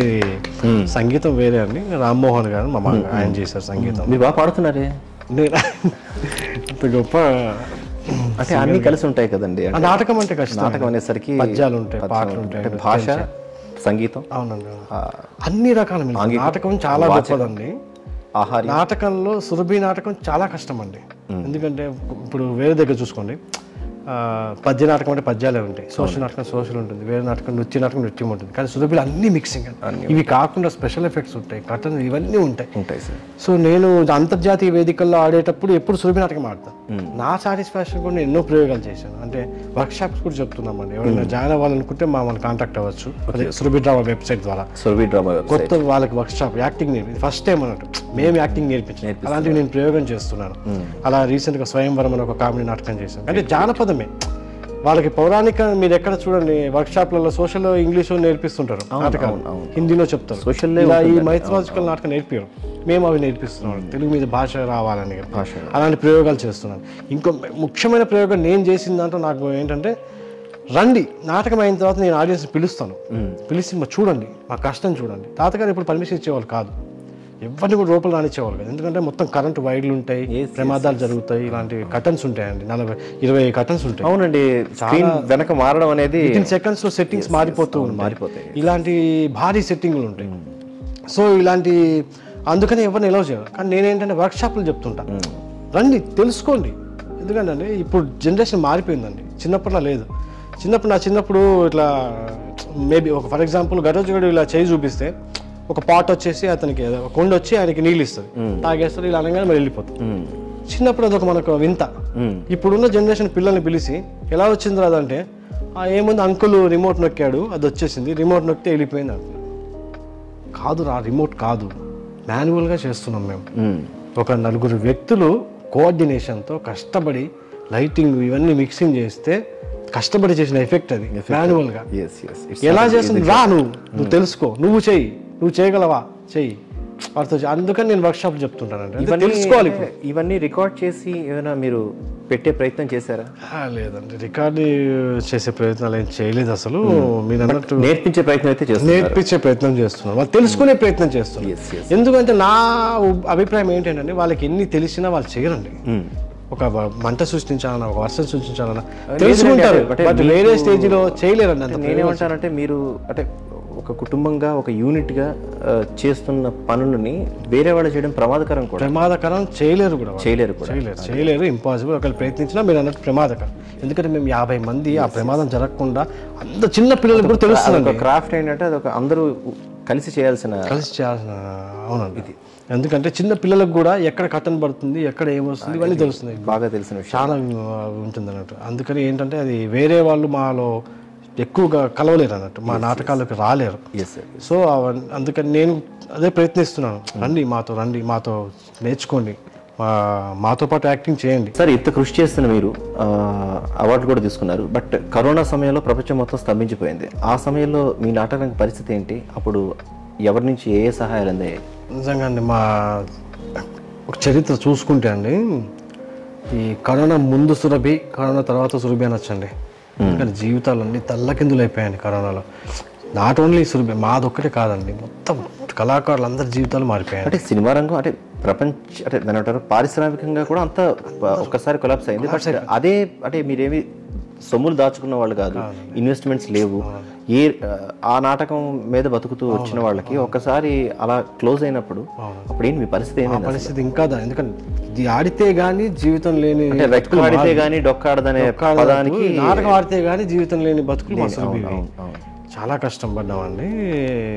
ఇంకా ఆ టైంలో ఏంటంటే సర్వైవ్ చేయడానికి, ఎందుకంటే ఫస్ట్లో అంతా ఇంకా అసలు ఏమీ లేదు.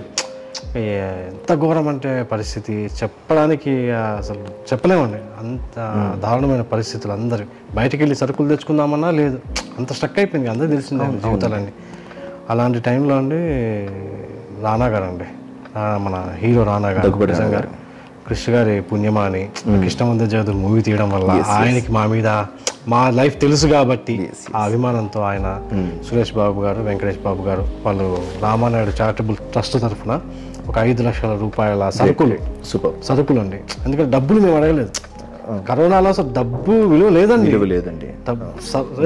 తినడానికి ఇవ్వండి రా, వస్తువులు ఇస్తే చాలు రా అన్నట్టు పరిస్థితి. అప్పుడు మేము అందరం అవే అడిగాం, డబ్బులు ఏమని అడగలేదు. ఇవ్వండి సార్ అని చెప్పి అసలు వెంటనే స్పందించి ఆయన 5 లక్షల రూపాయల సరుకులు అండి రామానాయుడు చారిటబుల్ ట్రస్ట్ తరఫున మాకు ఇచ్చారు. 150 కుటుంబాలకి 2 నెలల పాటు ఇచ్చారు. ఆ తర్వాత హరీష్ శంకర్ గారు డైరెక్టర్ హరీష్ శంకర్ గారు 1 లక్ష రూపాయలు విలువ చేసే సరుకులు ఇచ్చారు. సోబు యార్లగడ్డ గారు, ఇలా చెప్పుకుంటే ఇప్పుడు సినిమా రంగం మాత్రం ఆర్కా మీడియా సోబు యార్లగడ్డ గారు ఆయన 1 లక్ష రూపాయల సరుకులు ఇచ్చారు. సినిమా రంగం చాలా హెల్ప్ చేసిందండి, నిజంగా మమ్మల్ని చాలా హెల్ప్ చేశారు. అలాగే బాలసుబ్రహ్మణ్యం గారు, 1 లక్ష రూపాయల, ఆయన అభిమానుల సంఘం ఉందండి మెడ్రాస్లో, ఆయన 1 లక్ష రూపాయల సహాయం అందించారు. నిజమా?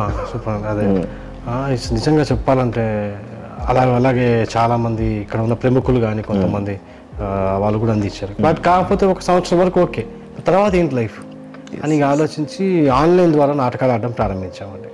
ఏంటంటే జూమ్లో చూడడం అన్నట్టు, వాళ్ళకి లింక్ పంపిస్తే జూమ్లో ఒక నాటకం, మేము ఇక్కడ కెమెరాలు పెట్టుకొని మా లింక్లో మేము నాటకం వేస్తుంటాం. మీ చదువు టెక్నాలజీ ఇలా అట్లా ఉపయోగపడదు అనుకోవచ్చు, ఆ జనరేషన్కి ఆ టైంలో మనం వాడుకోవాలి కాబట్టి అలా జూమ్లో వేసి వాళ్ళకి నాటకం చూపించి, నాటకం చూడండి, జూమ్లో చూడండి, ఇంట్లో కూర్చొని చూడండి, మీకు ఎంత నచ్చితే అంత ఇవ్వండి. నాటకం చూసిన తర్వాత ఫస్ట్ టైం బెగ్గింగ్ చేశానండి. మా తాతగారు కూడా బాబుజీ గారు ఆయన కానీ నేను కూడా గౌరవంగా ఆడాలి. సురభి నాటకం ఒక పౌరుషంగా నాటకం చీప్ అవ్వకూడదు. అంటే సురభి పుట్టిందే ఆ ఉద్దేశంతో పుట్టింది. మనం చేయి చాచకూడదు. టికెట్ నాటకంతో చూడు అతనికి ఆనందించాలి, మనం చేయి చాచకూడదు, గౌరవంగా ఆడాలి. అందుకే తాతగారు జాతీయ స్థాయిలో అంత గొప్పవాడయ్యారు. తాతగారు ఆ గౌరవంగా ఆడారు. నేను అదే స్థాయిలో ఆత్మాభిమానంగా నాటకాన్ని పౌరుషంగా ఆడాలి. మనం చేయి చాచ మన కష్టాలు ఎన్నైనా ఉండొచ్చు అవి వెనక, బట్ నాటకం ప్రదర్శించేటప్పుడు మనం గట్టిగా కరెక్ట్గా ఆడాలి, అతనికి ఆనందాన్ని పంచాలి. మన కష్టాలు అక్కడ చెప్పుకోకూడదు. కానీ ఫస్ట్ నేను చేయి చాచి కరోనాలో బెగ్గింగ్ చేయాల్సి వచ్చిందండి. సహాయం చేయండి అట్లా అడగాల్సి వచ్చింది. సో అలాగే ఆన్లైన్ ద్వారా నాటకాలు. తర్వాత బుక్ మై షోలో ఆన్లైన్ స్ట్రీమింగ్ అని ఉంటుంది. అందులో 9 నాటకాలు పెట్టాను, రికార్డింగ్ చేయించి మంచి 4K క్వాలిటీతో చేయించి, అది కూడా క్రిష్ గారే ప్రమోట్ చేశారు. ఒక యాడ్ ఇచ్చి చూడండి అది ఇది అని చెప్పి అలా ప్రయోగాలు చేసాం. ఓకే, డబ్బులు వస్తాయా లేదా కాదు, నా ఉద్దేశం యాక్టివిటీ ఉండాలి. మన వాళ్ళు మర్చిపోకూడదు. యాక్టివిటీ మర్చిపోతే బతికి ఉండాలి. డబ్బులు నా సంస్థ సభ్యులు కూడా సహకరించారు. మరి ఇంత చేస్తున్న మీకు కరోనా సమయంలో ప్రభుత్వం నుంచి వచ్చినది ఏంటి? ఇప్పుడు ప్రజెంట్ ప్రభుత్వం నుంచి మీకు అందుతున్న సహకారాలు ఎలాంటివి? అంటే ఫస్ట్ ఆఫ్ ఆల్ అండి, 2 స్టేట్లు విభజించిన తర్వాత కొంచెం ప్రాబ్లం వచ్చింది. మేము ఆంధ్రానా తెలంగాణనా, ఇది ఒక చిన్న కన్ఫ్యూజన్. కళకి కూడా రాజకీయాల ప్రభావం. రాజకీయ ప్రభావం అని అనకూడదులేండి. ఇప్పుడు వాళ్ళు చేయాలన్నా కూడా, ఇప్పుడు మనం ఏ ప్రాంతం అన్నది వాళ్ళకి కొంచెం చిన్న కన్ఫ్యూజన్. కానీ వాళ్ళు చేయాలన్నా వీళ్ళు చేయాలన్నా అనే ఒక చిన్న కన్ఫ్యూజన్. అది మాకు అదే ప్రాబ్లం అన్నట్టు. అంటే ప్రపంచం అంటే ఏమంటారు, స్వతంత్ర భారతదేశంలో తిరగడం కూడా తప్పేనా? అదే అండి. అది దానివల్ల మేమైతే ఏంటంటే ఇక్కడే ఉన్నాము, చిన్నప్పటి నుంచి ఇక్కడే పెరిగాం, ఇక్కడే చదువుకున్నాం, ఇదే జీవితం కాబట్టి మేము ఈ ప్రాంతం కొంచెం ఇక్కడ నమ్ముకున్నాం, ఈ ప్రభుత్వాన్ని నమ్ముకోవడం జరిగింది, ఈ ప్రాంతం. సో మా అదృష్టం ఏంటంటే రమణాచారి గారు ఇటుపక్కే ఉన్నారు కాబట్టి. అలాగే మామిడి హరికృష్ణ గారు అండి, తెలంగాణ గవర్నమెంట్ అదే మన కల్చర్ డిపార్ట్మెంట్ డైరెక్టర్ మామిడి హరికృష్ణ గారు అద్భుతమైన ప్రోత్సాహం అండి. ఆయన కరోనాలో నిజంగా నేను నా కుటుంబం ఒక 3 పూట్లు తిన్నాము కడుపు నిండా అంటే ఇప్పటి వరకు ఆయన దయవల్లండి, మామిడి హరికృష్ణ గారి దయవల్ల. తగ్గ సపోర్ట్ అంటే ఆయన కరోనాలో చాలా సపోర్ట్ చేశారు. ప్రభుత్వం అందిస్తున్న అంటే ఇంకా వేరే విధంగా పైన మీ ఫ్యూచర్ ప్రాజెక్ట్స్ కోసం అదే చెప్తున్నాను. ఫస్ట్ ఆఫ్ ఆల్ ఏంటంటే సురభిలో చాలా గ్రూప్స్ ఉన్నాయండి. తాతగారు ఉన్నంత వరకు ఒక యూనిటీగా నడిపాడు 40 ఏళ్ళ వరకు, ఒక 40 సంవత్సరాలు నడిపారు. ఇప్పుడు ప్రస్తుతం ఏమైపోయిందంటే ఎవరికి వాళ్ళు ఇండివిజువల్ అయిపోయారు. అంటే అందరూ కుటుంబాలే కదా, అంతా కుటుంబమే, అంతా ఫ్యామిలీ, బంధువులే కదా, బంధువులమే అండి. కాకపోతే ఏమవుతుందంటే ఇది ఒక ప్రభుత్వాన్ని అడగాలన్నప్పుడు మనం అందరం కలిసి అడగాలి, కలిసి యూనిటీగా ఉన్నప్పుడు వాళ్ళు కూడా మనకి ఏదైనా చేయడానికి ఆస్కారం ఉంటుంది. సో మాకు అది రప్పు లేదు. మాకు ఎవరికి వాళ్ళు సపరేట్గా ఉన్నాయి. ఎందుకంటే ఎవరి బతుకులు వాళ్ళవి, ఎవరి ఐడియాస్ వాళ్ళవి, ఎవరి టాలెంట్ వాళ్ళది. అంటే నాటకమైనా కల్పించాలి కదా, కలిపి ఒక అవునండి చరిత్ర మరి. బట్ అవ్వట్లేదు. తాతగారు చాలా కష్టపడ్డారు, బాగా చేశారు. బట్ ఆయన తర్వాత జనరేషన్లో అవ్వట్లేదు. ఇప్పుడు ఎంత ట్రై చేసినా కూడా ఎవరికి వాళ్ళు సపరేట్గా ఉన్నాం మేము అందరం కూడా. అంటే వాళ్ళ గ్రూప్స్, ఎవరి గ్రూప్స్ వాళ్ళు. అంటే అలాగని మేము అంతా బంధువులమే, కానీ ఏదైనా ప్రభుత్వం ఏదైనా చేయాలన్నా కూడా మనం అడగాలంటే అంత కలిసి పెట్టుకుంటాలి. అదొక ప్రాబ్లం. ఇంకొకటి ఏంటంటే మనకే చేస్తే కాదు కదండి, సురభి ఒక్కలే కళాకారులు కాదు, ఎన్నో కళా సంస్థలు, చిందు యక్షబాణం ఉంటుంది, ఇట్లా ఒగ్గు కథ అందరూ ఉంటారు. ఈ కరోనాలో అందరూ కష్టపడ్డారు. ప్రభుత్వం ఏదైనా చేయాలంటే మాకే చేస్తే కాదు, అంతరించిపోయిన కళలే ఉన్నాయండి, అందరికీ చేయాలి. ఇది ఒక ప్రాబ్లం వస్తుంది మాకు. సో ఇంకొకటి నేను అనేది ఏంటంటే చాలా మంది ఉంటారు ఎంఎన్సీ, ఇది కంపెనీలు ఉన్నాయి కదా, ఎంఎన్సీస్ ఉన్నాయి, పెద్ద పెద్ద కంపెనీస్ ఉన్నాయి, వీళ్ళ దగ్గర స్పాన్సర్షిప్స్ తెచ్చుకోవచ్చు కదా అంటాను. వెళ్తాను, ట్రై చేస్తాను. వాళ్ళు అంటారు మాకు ఈ కళలకు ఇచ్చే ఇది లేదండి మాకు అంటారు, మేము ఎడ్యుకేషన్ చేస్తాము, మేము అది చేస్తుంటాం అంటాం, కానీ నాటక రంగానికి ఇచ్చే ఫండ్స్ లేవండి అంటారు. నాకు అదే అర్థం కాదు. అందుకని నేను రిక్వెస్ట్ చేసేది ఏంటంటే ప్రేక్షకులకు కూడా, మీకు తెలిసిన పెద్ద పెద్ద సంస్థలు, ఇప్పుడు ఎన్ని ఎంఎన్సీ సంస్థలు ఉన్నాయి, వాళ్ళు ప్రతి సంవత్సరం కూడా ఎంతో కొంత ఫండ్స్ ఇస్తూ ఉంటారు ఎంతో మందికి.